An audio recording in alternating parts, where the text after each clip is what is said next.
எந்த சீன் வேணால் நீங்கள் உருவலான்னு நீங்கள் படம் பண்ணீங்க அப்படின்னா you're not a good script writer. நடுவு ஒரு சீன் உருவிட்டு நம்ம இந்த கதையை சொல்ல முடியும் அப்படின்னு நினச்சிங்க அப்படின்னா என்னை பொறுத்த வரைக்கும் பேட் ஸ்கிரிப்ட் ரைட்டர். ஜூன் மாதம் 5ஆம் தேதி அன்னைக்கு இந்த படத்தோட ஆடியோ லான்ச் நடக்க போகுது. அது வந்து சாருடைய ஒரு செலிப்ரேஷனோடு ஆரம்பிக்க போகுது. அன்னைக்கு வந்து நம்ம நிறைய பேசலாங்கிறதுக்காக இன்னைக்கு நாங்கள் வந்து மிச்சம் வச்சுருக்கோம். தேங்க்யூ. ஒரே ஒரு விஷயம், நம்ம இரவு நிழல் படத்தை வந்து ஏஷியா புக் ஆஃப் ரெக்கார்ட்ஸில் பதிவு பண்ணி உலகத்தின் முதல் நான் லீனியர் சிங்கிள் ஷாட் மூவிங்கிறத அங்கீகரிச்சிருக்காங்க. அவர்கள் இயக்குநரை பெருமைப்படுத்தும் விதமாக அந்த விருதை வழங்குவதற்காக ரஹ்மான் முரளியை வர விரும்புகிறாங்க. இப்போ இங்கே வருவாங்க.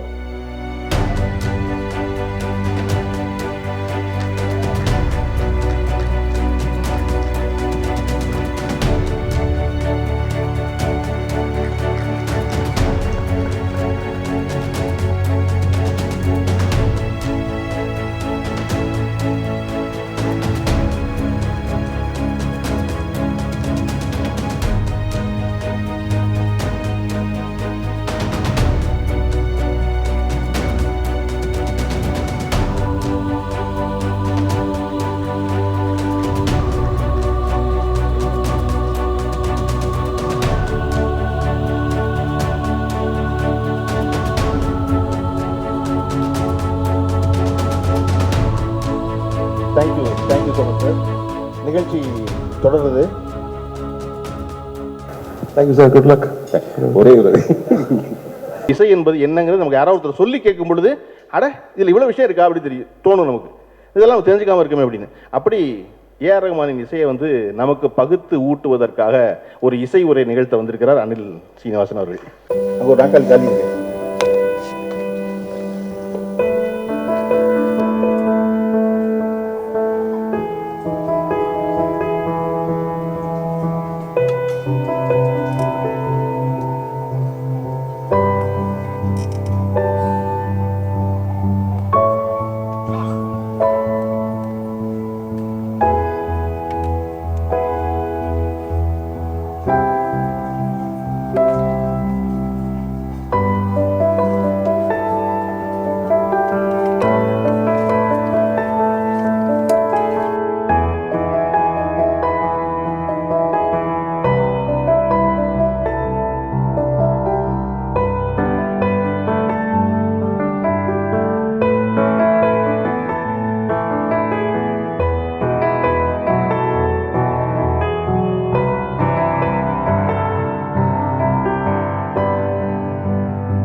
பயாஸ்கோப் USA மற்றும் அகிரா புரொடக்ஷன்ஸ் இணைந்து வழங்கும் ராதாகிருஷ்ணன் பார்த்திபன் அவர்களின் இரவு நிழல் படத்தை சிங்கிள்ஸ் வெளியீட்டிற்கு வந்து எங்களுக்கு பெருமை சேர்த்திருக்கும் இந்த படத்தின் இசையமைப்பாளர் திரு ஏஆர் ரஹ்மான் அவர்களை உங்களின் சார்பாக வருக வருக என வரவேற்கிறோம்.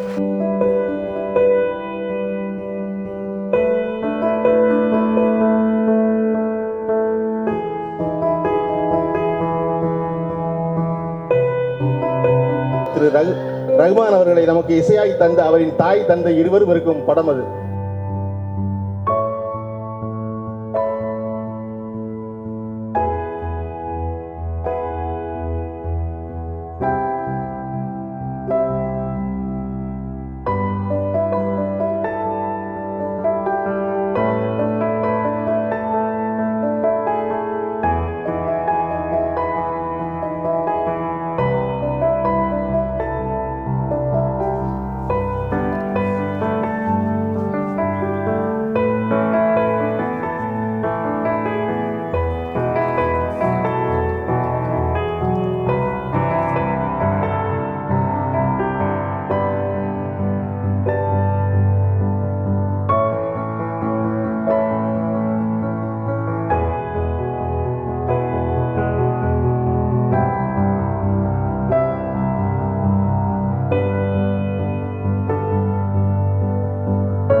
இன்னைக்கு திரு நாசர் அவர்கள் படம் பார்த்துட்டு பேசிட்டு ஒரு வார்த்தை சொன்னாங்க, இந்த படத்தில் நடிப்பதற்கு என்னை அழைத்தார் பார்த்திபன் அவர்கள், ஆனால் இந்த படம் எவ்வளவு பெரிய உடல் உழைப்பை கோரும்னு எனக்கு தெரியும், எவ்வளவு ரிகரஸ்ன்னு எனக்கு தெரியும், அதனால நான் வேண்டான்ட்டேன்.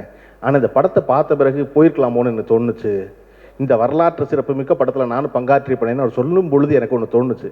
என்ன அப்படின்னா, திரு ஏஆர் ரஹ்மான் அவர்களோடு திரு பார்த்திபன் அவர்கள் இணைந்து பணியாற்றுவதற்காக ஏழையிலும் படம் தான் ஆரம்பம். ஆனால் அந்த படத்தில் இணைந்து பணியாற்ற முடியாமல் போணுச்சு. அதுக்கப்புறம் தொடர்ச்சியாக நட்பு வளர்ந்துச்சு, வேறு வேறு படம் வாய்ப்பு இருந்துச்சு, ஆனால் இணையவே முடியல. இந்த படத்தினுடைய கதையை திரு பார்த்திபன் அவர்கள் போய் சொல்லும் பொழுது உடனடியாக ரஹ்மான் அவர் ஒப்புக்கொண்டதுக்குல்ல, அந்த இடம் தான் ரஹ்மானான இடம் நான் நம்புகிறேன். இதை விட்டுறவே கூடாது. இப்படி ஒரு படம் நடக்குது, இதில் பங்களிப்பு ரொம்ப முக்கியம் அப்படிங்கிறதுக்குல்ல, அதுதான் அந்த ரஹ்மான் அவர்கள் இப்பொழுது நம்மிடையே பேசுவார். அவருடைய பேஷன் எனக்கு தெரியும். முதல்ல ஒரு படம் ஏலோன்ற படம் ஒர்க் பண்ணுறதா இருந்தது, ஆனால் அது ஒர்க் பண்ண முடியல. ஸோ திருப்பி இந்த படம் வந்து கேட்டப்போ எப்படியாவது ஒரு படம் பண்ணணும்னு ஆசை. ஸோ இந்த ஸ்டோரி சொன்னப்போ ரொம்ப இன்ட்ரெஸ்டிங்காக இருந்தது. அண்ட் ஒரே ஷார்ட்டில் பண்ண போகிறேன்னு சொல்லிட்டு எனக்கு ஆக்சுவலாக ஷூட்டிங் ரிஹர்சல் பண்ணும்போது ஃபுல்லாக செட்டில் எடுத்த மாதிரி காமிச்சார். பிகாஸ் இப்போ ஃபிலிம் மேக்கிங் பற்றி கற்றுக்கிறதுனால ஸ்டூடெண்ட்னால ஐ வாஸ் லுக்கிங் அட் எங்கே லைட் வச்சுருக்காரு, எப்படி பண்ண போகிறாரு, I was intrigued about it. But படம் பார்க்கும்போது அந்த ரிஹர்சலை விட ஐ திங்க் 3 மடங்கு 4 மடங்கு பெட்டராக பண்ணியிருந்தார். So I was very happy with the film. What can you talk about the transition between shots? யூஸ்வலாக ஒரு படம் வந்து நிறைய ஷார்ட்ஸ் எடுத்து கட் பண்ணி ட்ரான்சிஷன்லாம் பண்ணுவாங்க. பட் இந்த ட்ரான்சிஷன் கூட the transition or dissolve or cutting to the flashback, நீங்கள் படம் பார்க்கும்போது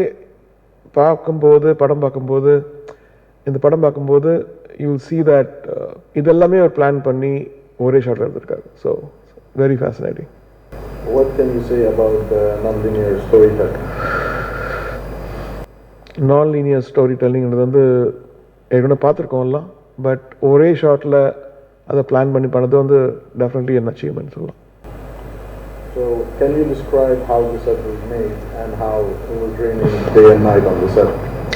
இந்த செட்டை பற்றி ஸ்டோரி சொல்லும்போது அது வந்து படத்தை விட இன்னும் இன்ட்ரெஸ்டிங்காக இருக்குது. ஏன்னா இவ்வளோ பேர் வந்து ரிஹர்சல் பண்ணி ஒரு ஆல்மோஸ்ட் ஒரு தியேட்டர் மாதிரி பண்ணிட்டு ப்ளஸ் கேமராமேன் ரிஹர்சல் பண்ணோம், லென்ஸ் புல்லர் ரிஹர்சல் பண்ணோம், லைட் மேன் ரிஹர்சல் பண்ணோம்.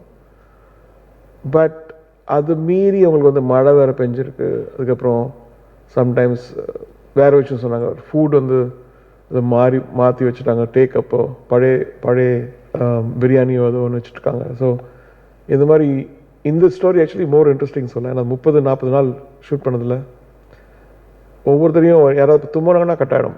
ஏன்னா திருப்பி அவங்க பெயின்லேருந்து போகணும். So what can you say about this movie being the world's first single shot non-linear storytelling? தமிழ்நாட்டிலேருந்து ஒருத்தர் வந்து இந்த மாதிரி ஒரு அட்டெம்ப்ட் பண்ணி பேஷனட்டாக ஒரு விட வார்ம்த்தோட ஒரு பேஷனோட பண்ணது வந்து பெரிய விஷயம். ஆக்சுவலி அவர் ஒரு பெரிய எக்ஸாம்பிள்னு சொல்லலாம். ஆக்சுவலி நிறைய பேர் வந்து இதெல்லாம் கஷ்டம்ப்பா இங்கே பண்ண முடியாதுன்றது. இந்த மாதிரி இருக்கிற artist I think they said an example to future generation saying that இங்கே என்ன வேணால் பண்ணலாம் மனசு வச்சான்ற மாதிரி. அண்ட் நம்ம ஊரில் எல்லா டேலண்ட்டும் இருக்குது.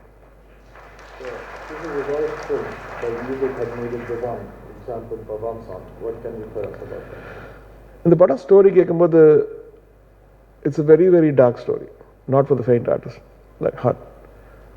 ஸோ நான் வந்து இது எப்படி நம்ம அப்ரோச் பண்ணுறதுன்னு நினைக்கும் போது ஒரு டிவியில் ஒரு சித்தர் பாட்டு ஒன்று கேட்டிருந்தேன். அந்த பாட்டு வந்து இந்த லிரிக் மட்டும் எடுத்துகிட்டு ரீட்யூன் பண்ணி இந்த பாட்டு உங்கள் படத்தில் ஒட்டும்னு நினைக்கிறேன் கேட்டப்போ அவர் வந்து 2 நாள் வந்து பதிலே சொல்ல. ஏன்னா அவர் இந்த பாட்டு கேட்கல, அவர் இது தேவைப்படல. முதல் கேட்ட உடனே அதுக்கப்புறம் I think he sent a message saying that இந்த படத்துக்கு இந்த பாட்டு தான் கரெக்டாக இருக்கணும், உங்களுக்கு எப்படி தெரியும்ன்ற மாதிரி he sent me a message. And then படம் பார்த்தவங்கலாம் ஐ திங்க் இந்த லாஸ்ட் சாங் ஸ்லோ வந்தாலும் யாருமே எழுந்துக்கல, அழுகுறாங்கன்ற மாதிரி சொன்னார். So it's a good thing.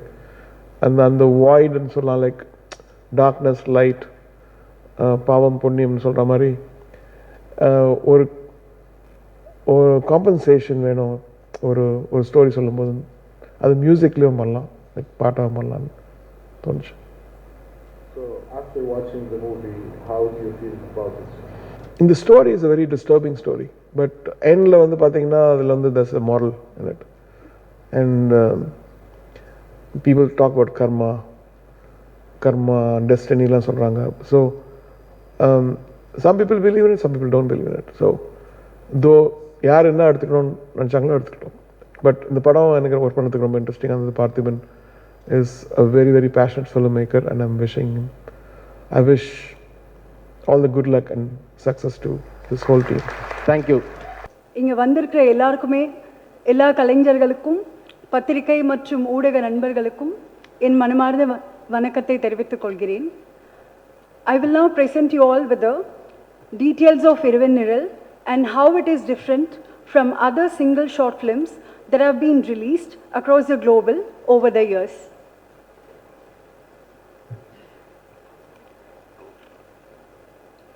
So this Hitchcock's thriller film released in 1948. The entire film takes place in one uninterrupted film. So the Hitchcock decided to shoot the movie without cuts so that it looks like one continuous shot. The second film is Empire. It was shot from the 44th floor of the Time Life building in Manhattan. The director shot the film at 24 frames, milestone in world film history, having the status of first single short film narrated in a non-linear fashion, which has 78 scenes. The storyline stretches to the events that take place in each decade of a man's journey that spans across 6 decades from his birth through death. This is the first of its kind since 1895 until now to narrate a story in non-linear fashion, that too in a single shot. It wasn't easy. It involved 3 months of exhaustive planning for rehearsals and procedures involving a 350-member crew to churn out the final product. Nearly 59 blocks on 25 acres of land were set up in an exact descriptive order for this project. Right from the selecting camera, it was not an easy deal. The crew tested the traditional standard cameras and then slowly switched to Sony Venice. The 2-time Academy winner and our very own Wizard of Madras, A. Rahman sir, has composed 6 soulful songs, out of which 3 were shot in the lip sync. And the Indian-American CG technician and Academy Award winner Kotlanga Leon were a huge addition to enhance the quality of the film to international standards. Apart from its cast of actors, the movie has scenes involving animals and children as well. Blocks and packages were carefully selected to suit the screenplay. The arrangement of props, costumes, artists were meticulously planned and kept precise at every point. This initiative is a revolution that will be admired, learned, and benefited by future generations. By this selfless initiative, this movie is bound to gain a global status, provide an opportunity to see Tamil film industry in global map. Well, coming to the end of the speech, one may be left with a question as to what might have inspired Mr. Parthiban to venture into a bold attempt like this. After hearing about the film Bommai, released in 1964, directed by the legend Veena S. Balanchandar, a filmmaker par excellence, had claimed that this thriller movie celebrated by the youth after 75 years. These words of Sri S. Balachandar blazed a trail in the minds of Parthiban to decide himself for the unconventional storyline and making. It could be boldly declared that with this movie, Kollywood is sure to gain global attention, and undoubtedly the full credit goes to the mastermind of Mr. Radhakrishnan Parthiban. So, I also would like to talk in Tamil. I watched the film, and towards the end of the film, they made me watch the documentary film as well. எல்லா படத்துலேயும் வந்து என் credits title அதுதான் கொடுப்பாங்க.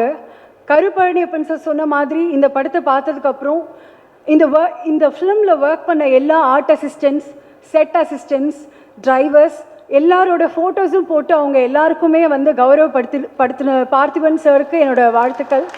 And also நான் முதல் தடவை ஏடியாக work பண்ண producer, படத்தோட producer Thanu sir, he's here. Thank you so much. உங்கள் முன்னாடி நான் இதை ப்ரெசென்ட் பண்ணதுக்கு I'm very happy. And also I would like to thank Parthiban sir for this opportunity. அடையாளமே இல்லாத எனக்கு உங்கள் முன்னாடி வந்து ஒரு வாய்ப்பு கொடுத்ததுக்கு ரொம்ப நன்றி. தேங்க்யூ.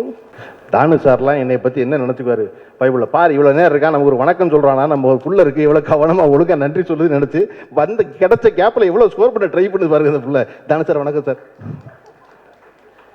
அதாவது ஒரு பிபிடி ப்ரெசன்டேஷன் அது சொல்கிறதுக்குள்ள ஒரு 4 தடவை கட் ஆகுது. சரி டயர்டாகி திரும்பி சரி நான் பேசிடுறேன் நாங்கள்ல. அதுதான் அந்த படத்தில் வந்து சிறப்புன்னு நினைக்கிறேன். ஒரு தகவல் பிள்ளையார் நான் வந்து போன தடவை சொல்ல தவறுனது, ஏஷியா புக் ஆஃப் ரெக்கார்ட்ஸ்லையும் இந்த படம் வந்து சிங்கிள் ஷாட் நான்லீனியர் மூவியாக பதிவு செய்யப்பட்டிருக்கு. நம்ம இந்த படத்தை பார்த்த இயக்குனர்கள் பல பேர் இங்கே வந்திருக்காங்க. அவர்களை வச்சு முதல்ல இந்த படத்தினுடைய டீசர் வெளியீட்டை வந்து நடத்திடணும் அப்படின்னு நினச்சோம். ஒரு விஷயம் எல்லாருக்கும் ஞாபகப்படுத்த விரும்புகிறேன்.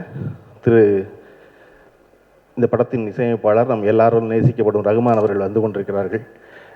இவ்வளோ பெரிய ஒரு நிகழ்ச்சியாக இந்த நிகழ்ச்சி நடத்துவதற்குள்ள பொதுவாக சிங்கிள் என்பது எப்படி ரிலீஸ் செய்யப்படும் நல்லா ஞாபகம் வச்சுக்கோங்க.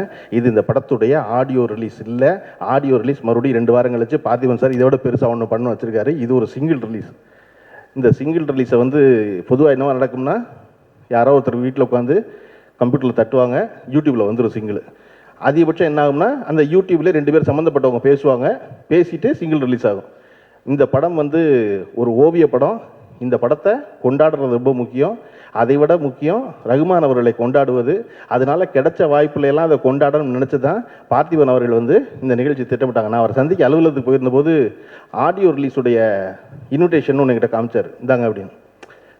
நான் பார்த்திபன் சார் பண்ணுற கிஃப்ட் தான் பல கிஃப்ட் பார்த்துருக்கேன்ல, பல கிஃப்ட் பேக் பண்ணியிருக்கேன், பல வேலை பார்த்துருக்கேன். அதனால இந்த மாதிரி வேலைகள்லாம் அவர் எவ்வளோ புதுமையாக செய்வார்னு வெளியே யாராவது சொன்னால் எனக்கு மனசுக்குள்ளே சிரிப்பு வரும். இதெல்லாம் நான் பார்த்துருக்கேன்ப்பா பக்கத்துல இருந்தே, போங்கப்பா அப்படின்னு. அப்படிமா என்கிட்ட ஒரு இன்விடேஷனை கொடுத்து பாருங்கள். இன்விடேஷன் சொல்லும் பொழுது அதில் ஒரு சுவாரஸ்யம் இருக்குன்னு நினச்சா எடுத்து பார்க்குறேன். அது ஒரு கீபோர்டுடைய வெள்ளையும் கருப்புமா இருக்க கட்டை ஃபுல்லாக பண்ணியிருக்கு. நான் அகமும் புறமும் அவர் தெரிஞ்சவனாச்சே நீண்ட காலமாக. ரைட், இதில் என்ன இருந்துட்டு போகுது அப்படின்னு வச்சுட்டு அந்த இன்விடேஷனை பார்த்துட்டு அந்த இன்விடேஷனை திறந்து படிக்க முயற்சி பண்ணேன். கிட்டத்தட்ட ஒரு 3 நிமிஷம் முயற்சிக்கு அப்புறம் எனக்கு மனசுக்குள்ள அந்த பதட்டம் வேறு, எதையாவது தெரியாமல் திருகி உடச்சி போட போகிறோம் இதை அப்படின்ட்டு வேறு மெதுவாக சார்ட்ட, இல்லை சார் தெரியல சார் அப்படின்னு. அப்போ எங்கள் சார் முகத்தில் ஒரு சிரிப்பு வந்துச்சு பாருங்க. அதுதான் இந்த இரவு நிழல் படம் முடியுமோ இருக்குது சிரிப்பு. பார்த்தியா பைபிளை நீ கண்டுபிடிக்கல பாரு அப்படின்னு சொல்லிட்டு அது ரொம்ப சாதாரண ஒன்று திருப்பி காமிச்சார். அது படிச்சிட முடிஞ்சிச்சு. அப்போ ஒரு விஷயத்தை இன்னொரு புறம் இருந்து பார்ப்பதற்குல்ல, அதை வந்து எப்பொழுதும் பார்த்திபன் அவர்கள் எய்தாப்பில் இருக்கவனை ஆச்சரியப்படுத்திக்கிட்டே இருப்பார். அந்த இன்விடேஷன் விரைவில் உங்கள் எல்லாருக்கும் வந்து சேரும். அப்போ அந்த ஆடியோ ரிலீஸுக்கு வாங்க. இந்த சிங்கிள் ரிலீஸை இப்போ டீசர் ரிலீஸ் பண்ணுவதற்காக இயக்குனர்கள், மேலாள் நீதிபதிகள், எழுத்தாளர்கள் எல்லாரும் வந்திருக்காங்க. அவர்களை மேடைக்கு அழைக்கிறேன்.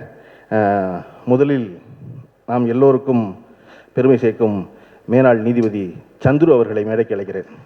எழுத்தாளர் திரு ராமகிருஷ்ணன் அவர்களை மேடைக்கு அழைக்கிறேன். பாடலாசிரியர் மதன் கார்கி அவர்களை மேடைக்கு அழைக்கிறேன். இயக்குனர் சமுத்திரக்கனி அவர்களை மேடைக்கு அழைக்கிறேன். இயக்குனர் தாசே ஞானவேல் அவர்களை மேடைக்கு அழைக்கிறேன். ஒளிப்பதிவாளர் ரவிவர்மன் அவர்களை மேடைக்கு அழைக்கிறேன். எழுத்தாளர் மற்றும் இயக்குனர் அஜயன் பாலா அவர்களை மேடைக்கு அழைக்கிறோம். தயாரிப்பாளர் திரு சுரேஷ் காமாட்சி அவர்களை மேடைக்கு அழைக்கிறேன். இயக்குனர் எழில் அவர்களை மேடைக்கு அழைக்கிறோம். இயக்குனர் சசி அவர்களை மேடைக்கு அழைக்கிறோம். இங்கே மேடையில் இருக்க இயக்குனர்கள் ஞானவேல், எழில், சுரேஷ் காமாட்சி, அஜயன் பாலா, சசி, மேலாள் நீதிபதி திரு சந்துரு அவர்கள், எழுத்தாளர் ராமகிருஷ்ணன், மதன் கார்கி, ஒளிப்பதிவாளர் ரவிவர்மன் மற்றும் சமுத்திரக்கனி எல்லோரும் படம் பார்த்தவங்க. இந்த கூட்டத்தில் இருக்க ஒரே ஒரு கருப்பு ஆடு யாருன்னா சமுத்திரக்கனி மட்டும்தான், படம் பார்க்காத ஆள். என்ன இந்த படத்தில் நடிக்கிற எல்லா படத்தையும் தமிழ் சினிமாவில் வந்து இப்போ 2 தான் முக்கியம் ஷூட்டிங்க்கு, ஒன்று கேமரா, இன்னொன்று சமுத்திரக்கனி. அப்படி இந்த படத்துலையும் வந்து நடிக்கிறதுக்கான வாய்ப்பு அமைஞ்ச போது பார்த்திபன் சார் வந்து அவர் மேலே பெரும் கருணை கொண்டு, இல்லை இந்த படத்துக்கு நீங்கள் வேண்டாம், நீ சரியாக வர மாட்டீங்க, காரணம் இது புதியவர்கள் எளியவர்கள் இருந்தால் தான் வருஷம் பூரா வச்சு எடுக்க முடியும், ஒவ்வொரு நாள் எடுக்கணும்ல படத்தை, அப்படிங்கும்போது நீ சரியாக வர மாட்டீங்க, 15 நாள் உங்களுக்கு சரியாக வராதுன்னு சொல்லி விட்டுறாரு. அதனால் படம் பார்க்கவும் இல்லை. அதுக்கப்புறம் நாளைக்கு பார்த்துறேன்னு இருக்காரு. ஆனால் அவர் திரு பார்த்திபன் உள்ள முழுமையாக தெரியுங்கிறனால இல்லை நான் வந்து அவன் மேடைக்கு அடம்பிடிச்சு வந்தார். இப்போ ஸ்டார்ட் வித் ஆமா இல்லையா, ஏன்னா படம் ஷூட்டிங்கே அடம்பிடிச்சு வர்றவன் மேடைக்கு வர மாட்டியா நீ? எனக்கு தெரிஞ்சு ஒரு படம் அறிவிச்சிருந்தா உடனே இயக்குனர் ஃபோன் பண்ணி, தம்பி வாடா ஓடுறோண்டா சேர்ந்து வெல்றோண்டா அப்படின்னு சொல்றாலும் தம்பி வந்து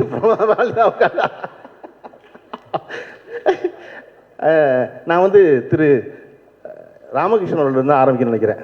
காரணம் உலக சினிமாவை எங்கள் தலைமுறைக்கு எழுதினவர் நீங்கள் தான்.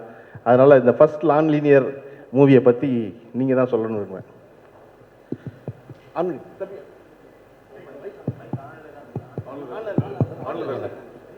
எல்லோருக்கும் வணக்கம். கேட்குதா? பார்த்திபன் அவர்கள் வந்து தமிழ் சினிமாவில் புதுமைகளை செய்யக்கூடியவர். இந்த படம் அப்படிங்கிறது தமிழ் சினிமா வரலாற்றில் ஒரு மிகப்பெரிய சாதனை படம்.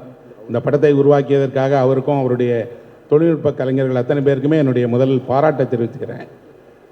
இந்த சிங்கிள் ஷாட் ஃபிலிம் பற்றி இப்போ ஒரு அறிமுகத்தை அவங்க நிகழ்த்தினாங்க. இடையில சில குறுக்கீடுகளால் அதை முழுமையாக நம்ம பார்க்க முடியல. ஆனால் அந்த சிங்கிள் ஷாட் படங்களில் ஒரு 90 விழுக்காடு படங்களை நான் பார்த்துருக்குறேன். அந்த பெயர்களை எல்லாம் அந்த படங்களையே நான் பார்த்துருக்குறேன். குறிப்பாக இப்போது ஹிச்காக்குடைய ரோப் படத்தை வந்து அவங்க திரையிட்டு சொன்னாங்க, இந்த படம் வந்து 1948 இந்த மாதிரி ஒரு சிங்கிள் ஷாட் படமாக எடுக்கப்பட்ட ஒரு முயற்சின்னு. அன்றைக்கி இந்த படம் வந்து ஒரு இதே போல் ஒரு 90 நிமிட அளவுக்கு எடுக்க முடியாததுக்கு முக்கியமான காரணம் படச்சுருள் தான். 10 நிமிட அளவுக்குள்ளே தான் படச்சுருளை எடுக்க முடியும். அதனால் அந்த படம் வந்து 10 நிமிடமாக எடுத்து இணைக்கப்பட்ட ஒரு படம். ஆனால் டிஜிட்டல்னு ஒரு தொழில்நுட்பம் வந்த பிறகு இந்த மாதிரியான ஒரு புதிய விஷயங்களை செய்வதற்கு சினிமாவில் பெரிய வாய்ப்புகள் வந்திருக்கு. அந்த மாதிரி சர்வதேச அளவில் நிறைய முக்கியமான இயக்குனர்கள் இந்த மாதிரி படங்களை உருவாக்க முனைஞ்சிருக்கிறாங்க. குறிப்பாக பார்த்தீங்கன்னா ஹங்கேரியில் வந்து பெலோதார் அப்படின்னு ஒரு இயக்குனர் இருக்கிறாரு. அவர் வந்து ஷேக்ஸ்பியரோட மேக்பத்தை அந்த மாதிரி ஒரு சிங்கிள் ஷாட்டில் படமாக எடுத்திருக்கிறாரு. பொதுவாகவே அவருடைய திரைப்படங்களாகவே எப்படி இருக்கும்னா லென்த்தி ஷாட், ஒரு 10 நிமிட 8 நிமிட அளவுக்கு ஒரு காட்சியை எடுக்க விரும்புகிற ஒரு இயக்குனர். அவரை மாதிரி ரஷ்யாவில் வந்து ரஷ்யன் ஆர்க் அப்படின்னு அலெக்சாண்டர் சுக்ரோவ் ஒரு படம் எடுத்திருக்கிறார். 2002 வெளிவந்த திரைப்படம் அது. 96 நிமிடங்கள் ஓடக்கூடிய ஒரு படம். அந்த படத்தில் என்ன சிறப்புனா 1000 துணை நடிகர்களை வச்சுட்டு இது போல் ஒரு சிங்கிள் ஷாட் படத்தை அவர் எடுத்தார். ஆனால் அப்படி எடுக்கிறதுக்கு அது வந்து முதல்ல ரிஹர்சல் எவ்வளோ முக்கியம், இன்னொன்று அதை எப்படி எடுக்க முடியும் அப்படின்னா பீட்டர்ஸ்பர்க்கில் இருக்கக்கூடிய வின்டர் பேலஸை எடுத்துகிட்டு அதில் இருக்கக்கூடிய ஒரு 36 அறைகளுக்குள்ளே அவங்க போய் வர்ற மாதிரி அவர் எடுத்திருப்பார். ஒரு அறையிலேருந்து இன்னொரு அறைக்கு போனால் ஒரு நூற்றாண்டே மாறிடும். உலக சினிமாவே சுக்ரோவனுடைய ரஷ்யன் ஆர்க்கை வியந்து பார்த்தது. நான் ஒரு ஃபெஸ்டிவலில் தான் அந்த படம் பார்த்தேன். பார்க்கும்போது ஆச்சரியமாக இருந்தது. சினிமா உண்மையிலேயே அடுத்த கட்டத்துக்கு போயிடுச்சு. அடுத்த கட்டத்தில் ஒரு சிங்கிள் ஷாட் வழியாகவே நூற்றாண்டுகளை கடந்து ஒரு கதையை சொல்ல முடியும், அதை எடுக்க முடியும் அப்படின்னு. தொழில்நுட்பமும் அதுக்கு ஒரு பெரிய உதவியாக இருந்தது. அதுக்கப்புறம் இப்போ சமீபத்திய ஆண்டுகளில் உலகம் முழுவதுமே இந்த மாதிரியான நான்லீனியரில் சொல்லக்கூடிய சிங்கிள் ஷாட் முயற்சிகள் நிறையா நடந்திருந்தாலும் பார்த்திபன் சார் செய்திருக்கக்கூடியது இந்த படங்கள்லேருந்து ஒரு முற்றிலும் வேறுபட்ட மிகப்பெரிய ஒரு சாதனையாக நான் நினைக்கிறேன். எப்படின்னா இந்த படத்தில் வேறு வயதுகளில் கதை நடக்குது, வேறு கதைக்களங்களில் நடக்குது. அது வந்து ஒரு நான் லீனியராக சொல்லப்படுது. இந்த மாதிரி ஒரு உலக சினிமாவில் இது வரைக்கும் யாருமே சொன்னதே கிடையாது. இதுதான் முதல் முறையாக சொல்லப்பட்டிருக்குது. அதே மாதிரி அந்த முந்தைய படங்களை எடுப்பதுக்கெல்லாம் ஒரு பெரிய பொருட்செலவும் பெரிய தொழில்நுட்பமும், இன்னும் சொல்லப்போனால் ஒரு சர்வதேச அளவில் இருக்கக்கூடிய பெரிய தொழில்நுட்ப கலைஞர்களும் இணைந்து தான் அந்த படங்களை உருவாக்குனாங்க. அந்த அறிமுக உரையிலேயே கூட பழனிப்பன் சொன்னார், அவங்கள விட மிகச்சிறந்த கலைஞர்கள் நம்மிடம் இருக்காங்க அப்படின்னு. ரகுமான் சார் அவர்கள் இந்த நிகழ்ச்சியில் பின்னாடி இவங்க வந்து அதோட மேக்கிங் வீடியோ ஒன்று இருக்குது, அதில் வரவும் சொல்கிறாரு. அது உண்மைதான். என்ன அப்படின்னா சர்வதேச அளவில் ஒரு சாதனைகளை நிகழ்த்தக்கூடிய தொழில்நுட்ப கலைஞர்கள் தமிழ்லேயே இருக்கிறாங்க, தமிழ்நாட்டிலே இருக்கிறாங்க. தமிழ் திரைப்படத்தில் அவங்க பணியாற்றுகிறார்கள். அவர்களுக்கு சர்வதேச அளவில் இடம்தான் கிடைக்கலையே தவிர அவர்கள் உண்மையிலே சர்வதேச அளவில் வேலை செய்யக்கூடியவர்கள்ங்கிறத இதை நிரூபிச்சிருக்காங்க. பார்த்திபன் சார் அந்த வகையில் இன்னைக்கு உலக சினிமாவையே திரும்பி பார்க்க வைத்திருக்கிறான்னு தான் சொல்லுவேன். இந்த சாதனைக்கு உலக அளவில் எப்போதுமே தமிழினுடைய பெருமையாக இருக்கக்கூடிய ரகுமான் இசையமைத்திருக்கிறார். இந்த படம் ஒரு காட்சிகளின் வழியாக நமக்கு என்ன ஒரு அனுபவத்தை தருதோ அதை விட ஒரு மிகச்சிறந்த அனுபவத்தை அவர் இசை வழியாகவும் தர முயன்றிருக்கிறாரு. அது ஒரு மிகப்பெரிய மியூசிக்கினுடைய ஒரு அடுத்த கட்டம் போல தான் இந்த படத்தினுடைய இசையை நான் பார்த்தேன். நல்ல பாடல்கள் இருக்குது. இதுக்கு இந்த படத்தை எடுப்பதுங்கிறது ஒரு சவால். அதுவும் கூட இந்த லாக்டவுன் நேரத்தில் இதை எடுத்திருக்காங்கங்கிறது மிகப்பெரிய ஒரு பாராட்டுக்குரிய விஷயம். ஏன்னா அடுத்த நாள் இருப்பாங்களான்னு தெரியாது. இன்னொன்று எவ்வளவு ஒரு நெருக்கடி, எவ்வளவு உயிருக்கான பிரச்சனைகள், இவ்வளவும் தாண்டி இத்தனை கலைஞர்களை ஒரு இடத்துல வர வச்சு ஒத்திகை பார்த்து எடுத்திருக்கிறாங்க.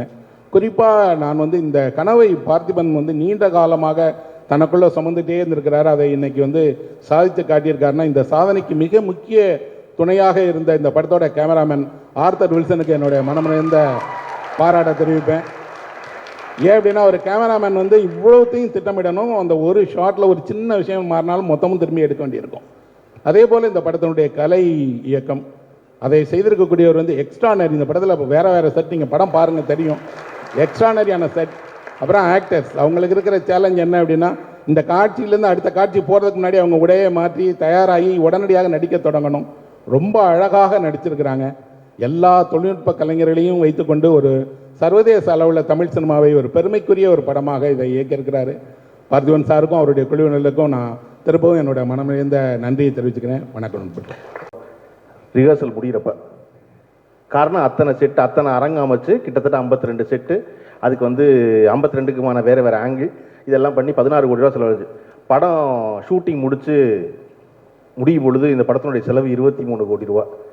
அப்போ ஒரு 23 கோடி ரூபா அந்த படத்தில் தெரிஞ்சிருக்கிற ஒரே ஒரு முகம் நடிகர்கள்னு பார்த்தீங்கன்னா திரு பார்த்திபன் அவர்கள் மட்டும்தான்.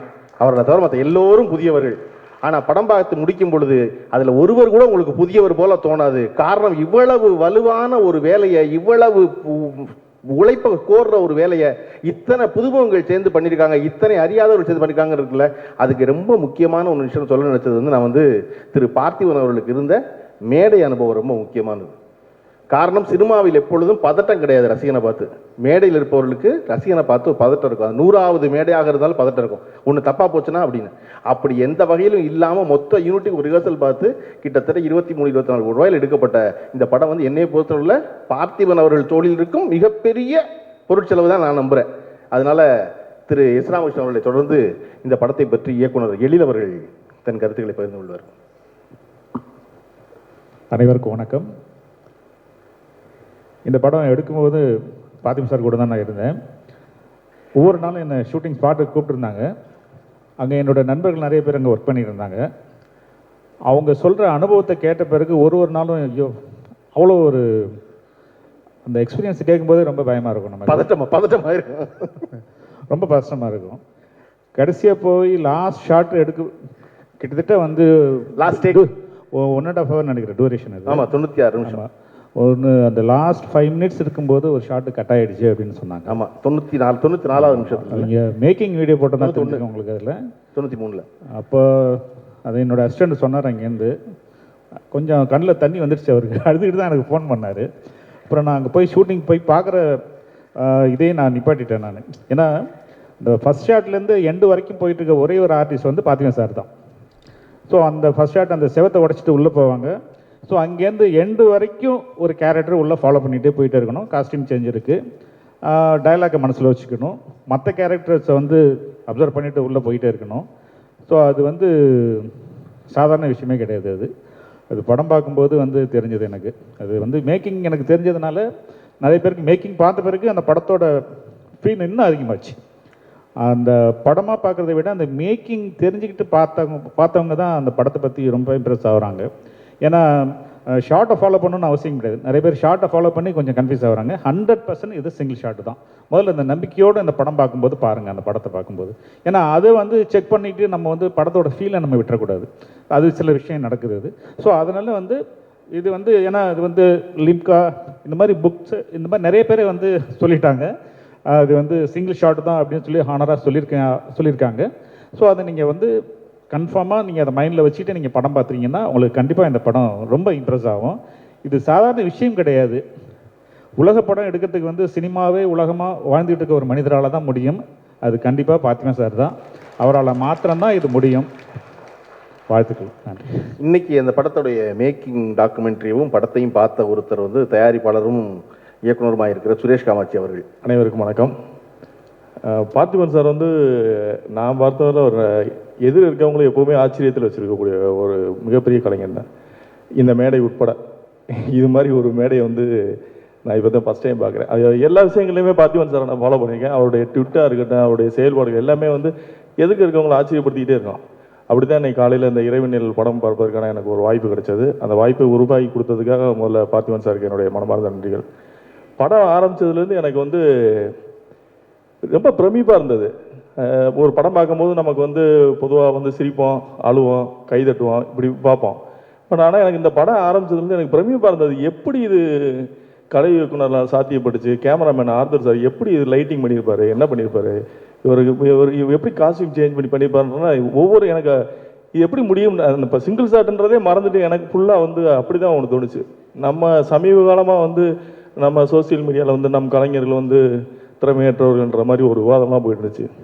அவங்களாம் அந்த படத்தை பார்த்து தங்களுடைய கருத்துக்களை நீங்கள் மாற்றிக்கணும். ஏன்னா இந்திய சினிமாவில் தமிழ் திரையுலகில் தான் மிகச்சிறந்த இயக்குநர்கள்லாம் இருக்காங்க. என்ன அவங்களுக்கு தேவையான அதாவது பட்ஜெட் கிடைக்கிறதில்ல. ரெண்டாவது நம்ம ரசிகருடைய ரசனையும் கொஞ்சம் இன்னும் வளரல. மற்ற படங்களை பார்த்தே நம்ம பாராட்டி பழகிட்டோம். மற்ற மாநில படங்களை பார்த்தே நம்ம கலைஞர்களை நம்ம கொண்டாட தவறிடுறோம். பார்த்திபன் சார் மாதிரி கலைஞர்கள்லாம் பார்த்திபன் சார் இருக்க வெற்றிமாறன், ராமன், ஏகப்பட்ட நிறைய பேரில் சொல்லலாம். ஸோ எல்லாருமே கொண்டாடப்பட வேண்டியவர்கள் தான் இன்றைக்கி தமிழ் சினிமாவில். இந்த படம் பார்த்ததுலேருந்து எனக்கு வந்து பார்த்திபன் சார் வந்து நம்ம தமிழ் சினிமாவை வந்து உலகத்தரத்துக்கு கொண்டு போயிருக்காரு. அதுக்காகவே பார்த்திபன் சார் வந்து நம்மலாம் வந்து கொண்டாடப்பட வேணும். இந்த படத்தை கொண்டு போய் சேர்க்க வேண்டியது நம்மளுடைய எல்லா சினிமாக்காரோடைய ஒவ்வொருத்தருடைய கடமையும் கூட நான் பார்க்குறேன். ஏன்னா நம்ம படங்கள் வந்து ஒரு சின்ன வட்டத்துக்குள்ளே இங்கே தமிழ் சினிமாவில் மட்டுமே பேசிகிட்டு இருக்க ஒரு படத்தை உலகத்தரத்தில் கொண்டு போய் சேர்க்கறதுக்காக இவ்வளோ மெனக்கட்டு இவ்வளோ பட்ஜெட் செலவு பண்ணி ஒருத்தர் பண்ண முடியும்னா அது எனக்கு தெரிஞ்சு பார்த்திபன் சாரால் தான் அந்த ரிஸ்க் எடுக்க முடியும் நம்புறேன் நான். பார்த்திபன் சார் இந்த படம் பார்த்ததுக்கப்புறம் எனக்கு பார்த்திபன் சார் மேலே வந்து ஒரு மிகப்பெரிய மரியாதை வந்தது. ஒரு கலைஞனால் இவ்வளவு ரிஸ்க் எடுக்க முடியுமா அப்படின்னு. ஏன்னா இந்த படத்தோட வெற்றியை நான் எதை பார்த்தேன்னா, கடைசியில் அந்த ஷாட்டு முடிஞ்சு 23வது ஷாட்டில் ஃபைனலாக வந்து அது என்னால் இன்னும் அந்த ஷாட்டை மறக்க முடியல. எல்லாரும் முகத்துலையும் இருந்த அந்த ஒரு சந்தோஷம் ஒவ்வொருத்தருடைய தனிப்பட்ட வெற்றியாக தெரிஞ்சது. அது எல்லாருமே பார்த்திபன் சார் தான் வெற்றி அடைஞ்சிட்டாரு, எல்லாம் ஃபைனல் முடிஞ்சிருச்சு அப்படின்னு நினைக்கும்போது பார்த்தா அதில் ஒர்க் பண்ண அத்தனை பேரும் அவ்வளோ சந்தோஷமாக வந்து அவரை கட்டி பிடிச்சி இது பண்ண பார்த்தா எல்லாரும் வந்து நம்ம ஜெயிச்சிட்டோம் அப்படின்றது மாதிரி எனக்கு தோணுச்சு. கண்டிப்பாக இது தமிழ் சினிமாவே ஜெயிச்சது மாதிரி தான் நான் உணர்றேன். இன்னும் பார்த்திபன் சார் வந்து இன்னும் நம்ம படத்தை வந்து தமிழ் திரைப்படம் இதில் படத்தோட கூடுதல் படம் வந்து நம்ம ஆஸ்கார் நாயகன் ரகுமான் சாருடைய கான்ட்ரிபியூஷன். அவர் வந்து நம்ம தமிழ் சினிமாவுக்கு மட்டும் தமிழர்களுக்கே ஒரு பெருமை. அவரை பற்றி நம்ம நிறையா சொல்லலாம். பட் அவர் இதில் கலந்துக்கிட்டது மிகப்பெரிய விஷயம். மியூசிக் வந்து ரொம்ப சிறப்பாக பண்ணியிருக்காங்க. ஒரு சாங்லாம் வந்து அப்படியே நம்மளை அந்த கதைக்குள்ளே அப்படியே கனெக்ட் பண்ணிடுச்சு. அவ்வளோ அழகாக இருந்தது. நீங்களும் வெகு விரைவில் அந்த படத்தை பார்ப்பீங்க நம்புகிறேன். பார்த்திபன் சார் வந்து தமிழ் சினிமாவோட ஒரு பொக்கிஷமாக நான் பார்க்குறேன். நன்றி. அதனால தான் வந்து நம்ம வந்து மற்ற மொழிகள்லாம் எங்களுக்கு ஹிந்தியெல்லாம் வேண்டாம்ப்பா, நாங்கள் ரொம்ப சிறப்பான ஒரு மொழி வச்சுருக்கோம். நாங்கள் வச்சுருக்கனால நீ ஒரு பொக்கையான மொழியை கொண்டு எங்கிட்ட மேலே திணிக்காதுங்கிற. ரொம்ப முக்கியமானது என்ன அப்படின்னா, தமிழில் சொல்லும் பொழுது இந்த படத்தில் பங்கு பெற்ற கலைஞர்கள்னு ஒரு சொல் இருக்கும். இங்கிலீஷில் வந்து டுக் பார்ட் தான், பார்ட்டிசிபேட்டட் தான். தமிழில் பங்கு பெற்ற கலைஞர்கள் என்னென்னா, இந்த படம் அடைய போகும் உயரம் இருக்குல்ல, அதில் இந்த படத்தில் இருக்க கலைஞர்கள் எல்லோருமே பங்கு பெற்றவர்கள். அதில் எல்லாருக்கும் அவங்களுடைய ஷேர் இருக்குது. இதில் கடைசி லைட்மேன் வரையும் ஒரு ஷேர் இருக்குது. ஏன்னா காரணம், ஒரு லைட்மேன் தப்பாக பண்ணி படம் பார்க்கும்போது தெரியும், ஒரே ஒரு ஷாட்டில் ஒரு கிரேன் ஆப்ரேட்டர் ஒரு சின்னதாக பண்ணி ஒரு நடிகையின் தலையில் தட்டினதுனால அந்த படம் 58வது நிமிஷத்தில் நிறுத்தப்பட்டு மறுபடியும் முதல் காட்சியிலேருந்து ஆரம்பிக்கப்பட்ட படம். அப்போ இதில் பங்கு பெற்ற கலைஞர்கள் அத்தனை பேருக்கும் இந்த வாழ்த்து, இந்த பாராட்டு, இந்த பெருமை எல்லாமும் போய் சேரணும். அப்படி இதை மிக சிறப்பாக இல்லை, இது வந்து ரொம்ப உயர்வான ஒரு வேலை அப்படின்னு சுரேஷ் காமாட்சி அவர்கள் சொல்வதை விடவும், எழில் சொல்வதை விடவும் ஒரு மேனாள் நீதிபதி சந்துரு அவர்கள் சொல்வதுதான் சரியாக இருக்கும். அதனால் அடுத்து சந்துரு அவர்கள் சொல்லுவாங்க. அனைவருக்கும் வணக்கம். நான் ஒரு ஓய்வு பெற்ற நீதிபதிங்கிறதுனால நான் தீர்ப்பு சொல்ல வேண்டாம், அந்த கடமை எனக்கு இல்லை.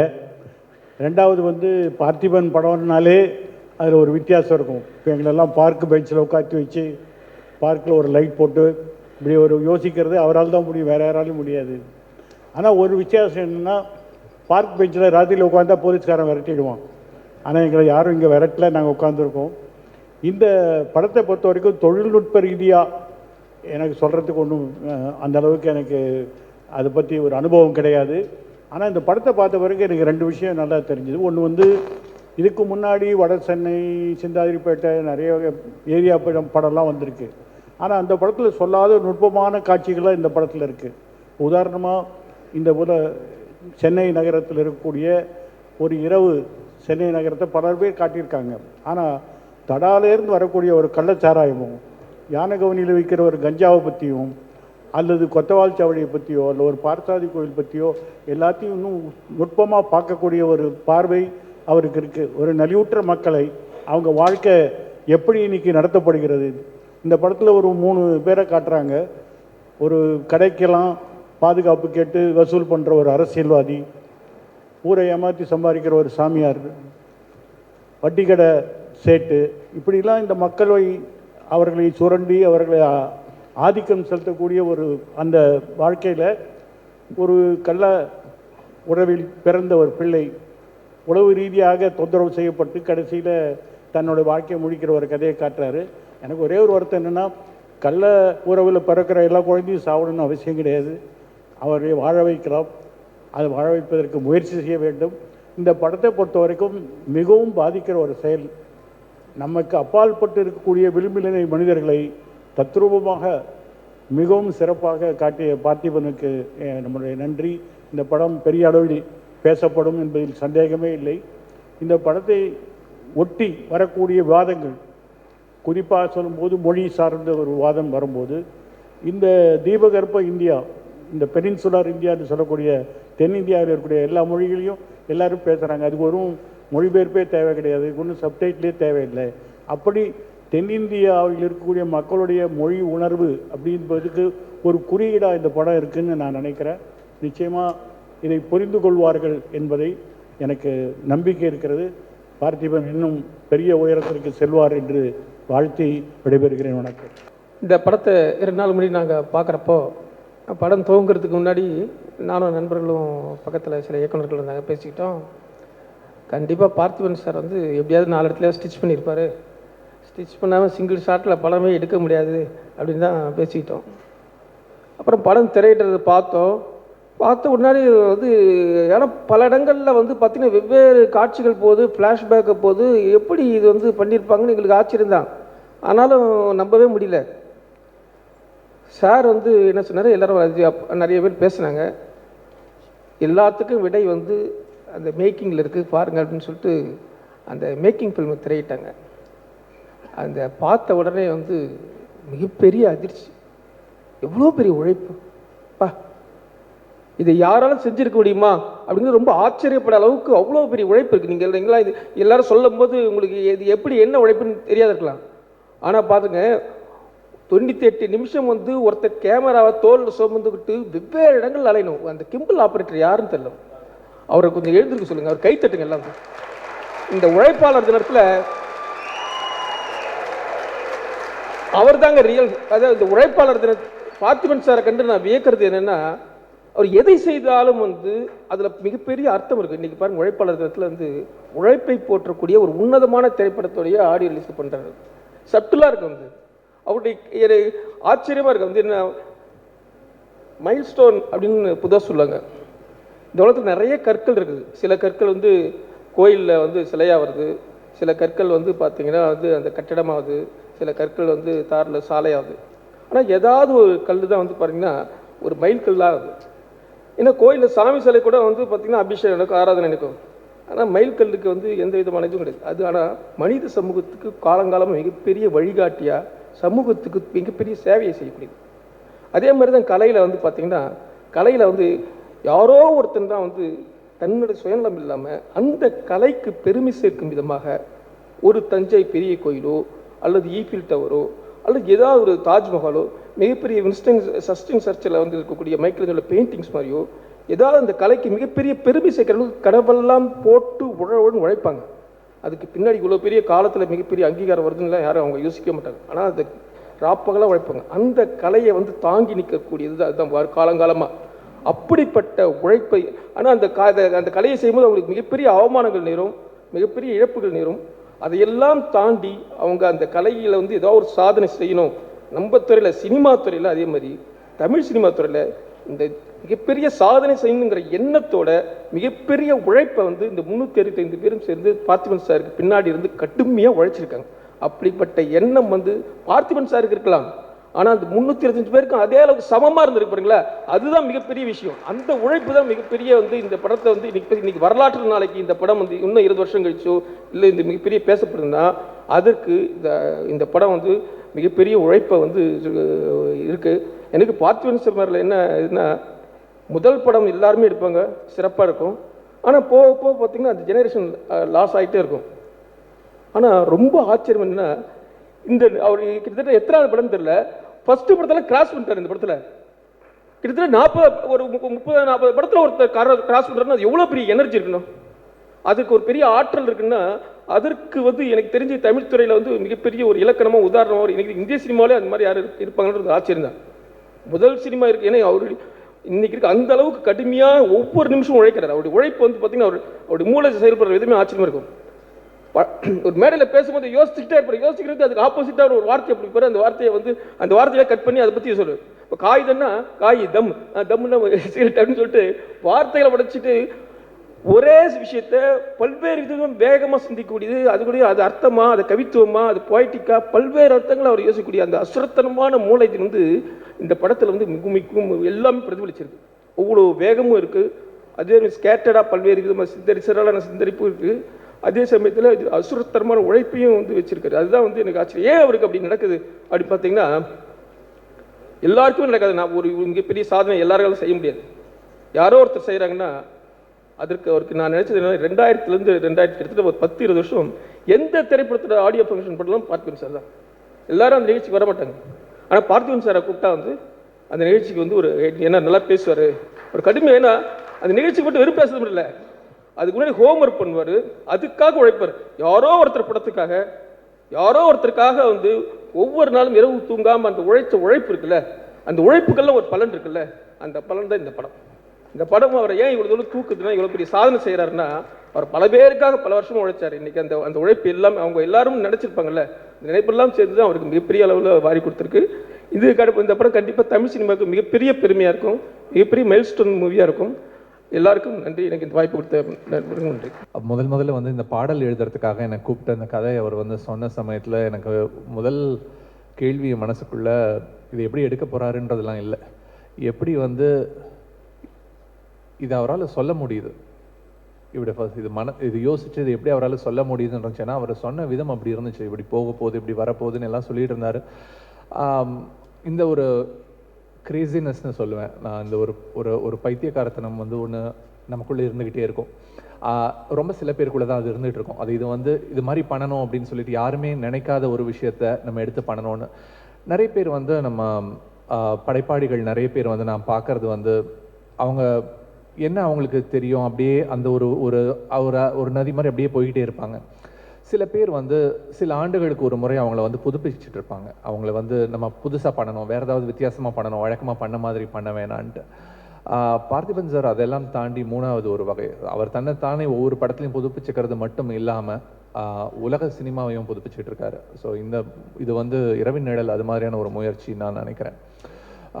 எல்லாரும் வந்து சிங்கிள் ஷாட் பற்றி சொன்னாங்க, நான் அதை பற்றி பேச போகிறதில்ல. நான் வந்து பேச போகிறது இந்த படத்தோட அவர் எடுத்திருக்கிற ஒரு கதை, ரொம்ப ஒரு டார்க்கான ஒரு ஸ்டோரி, அதை ரொம்ப அழகாக நரேட் பண்ணியிருக்காரு.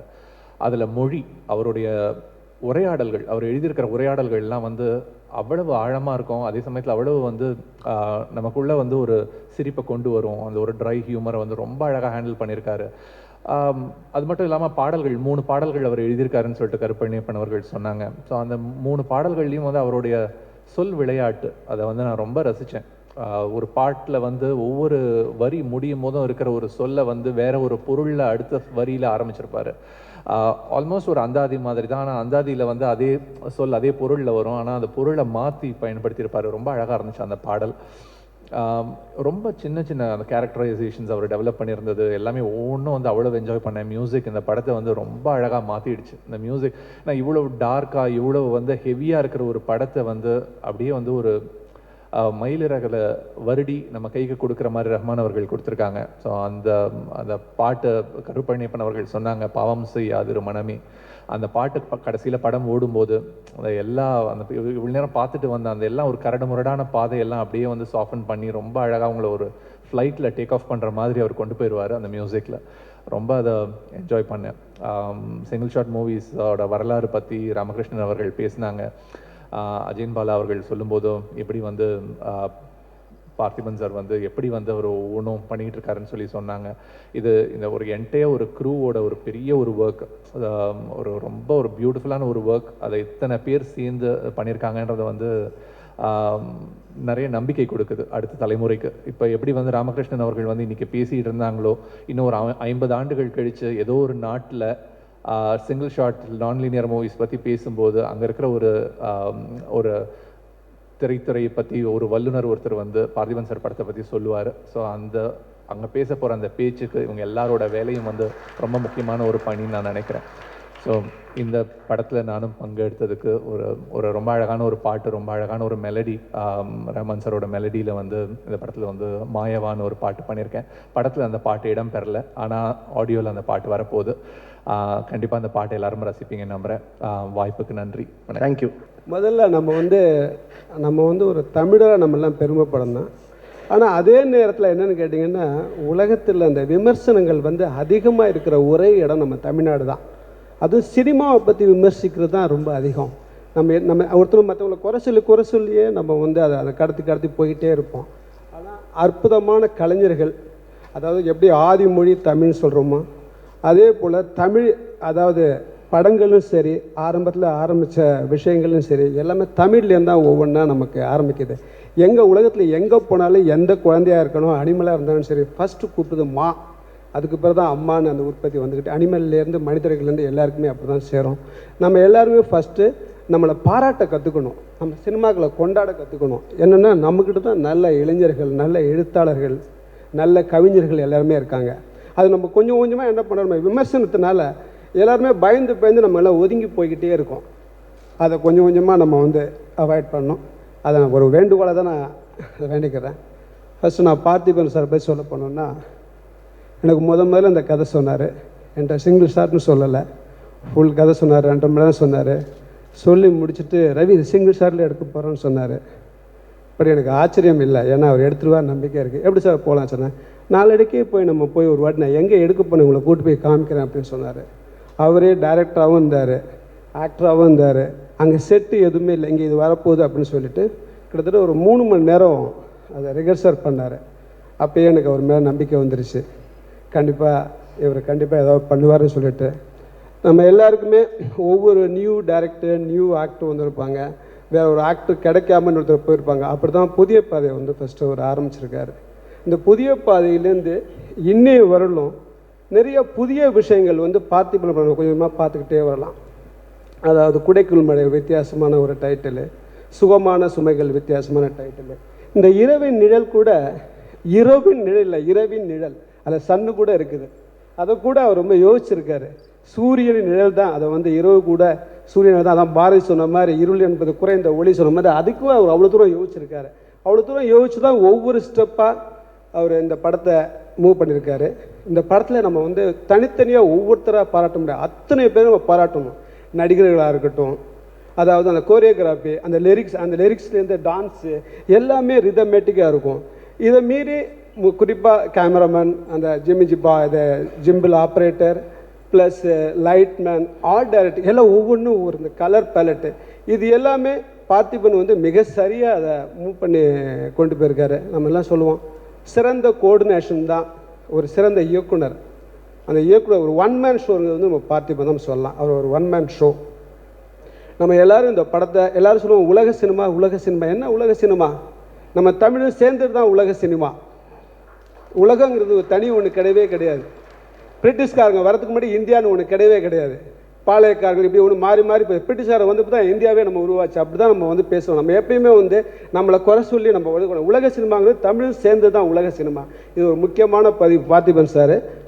அது வந்து இதோடு அவர் ஸ்டாப் பண்ண மாட்டார், இன்னும் அவர் தொடர்ந்துக்கிட்டே இருப்பார். வாழ்க தமிழ், வளர்க பார்த்திபன். ரவிவர்மனை தொடர்ந்து இயக்குனர் எழுத்தாளர் தாசே ஞானவேல் அவர்கள் தன் அனுபவங்களை பகிர்ந்து கொள்வார். எல்லாருக்கும் மேதன வாழ்த்துக்கள். ரொம்ப நன்றி. இந்த மாதிரியான பெரியவர்கள் இருக்கிற ஒரு மேடையில் என்னையும் அங்கீகரித்து பார்த்திபன் சார் கூப்பிட்டுருக்காரு. நான் இந்த படம் காலையில் பார்த்தேன். படம் பார்க்க போகிறப்போ வந்து இந்த இந்த டெக்னிக்கலாக சொல்கிறாங்க இல்லையா, the world first single short நான் லீனியர், இதெல்லாம் மைண்டில் இல்லாமல் படம் பார்க்கணும். ஏன்னா இதுதான் மைண்டில் ஏறிக்கிட்டே இருந்தது. இந்த படத்தை பற்றி திரும்ப திரும்ப பேசிக்கிட்டே இருக்கிறப்போ இந்த படம் வந்து படமாக எப்படி இருக்குது அப்படிங்கிறத பார்க்கணும். இதுக்குள்ளே இந்த ஷார்ட்டை எப்படி எடுத்திருக்காங்க எப்படின்ற மாதிரி டெக்னிக்கலில் போகாமல் ஒரு படமாக ஒரு ஆடியன்ஸாக எனக்கு எப்படி இருக்க போகுதுன்னு பார்க்கணுன்ற நான் அதுக்கு தான் ப்ரிப்பேர் ஆகி அந்த படத்துக்குள்ளே போனேன். அந்த படம் என்னை முழுமையாக திருப்திப்படுத்தியது. அதுதான் நான் வந்து இந்த இடத்துல முதல்ல பதிவு பண்ணணும்னு நான் நினைக்கிறேன். ஏன்னா எல்லாவற்றையும் விட அது ரொம்ப முக்கியமானது. இன்றைக்கி நம்ம எதெல்லாம் சாதனைன்னு கொண்டாடுறோமோ அதெல்லாம் நேற்று வரைக்கும் முடியாதுன்னு சொன்னது தான்.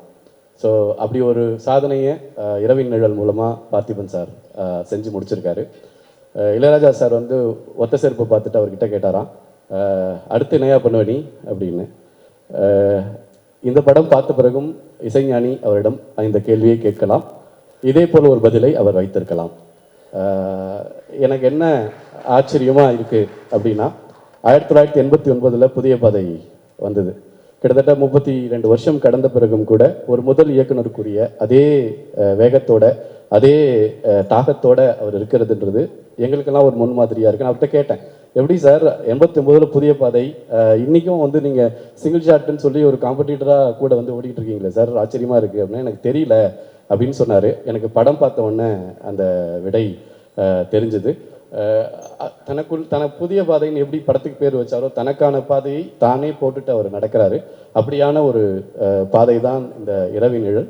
இது ஒட்டுமொத்த தமிழர்களுக்கும் அந்த படத்தை பார்க்குறப்போ ஆச்சரியமாக இருந்தது. அந்த மேக்கிங்கை பார்க்குறப்போ அவர் மேலே மரியாதையும் அந்த உழைப்பின் மீது மரியாதையும் பெருமிதமும் வந்தது. இந்த படத்தில் பங்கேற்ற இந்த படத்தில் உழைத்த ஒவ்வொரு கலைஞர்களுக்கும் நான் தலை வணங்குகிறேன்.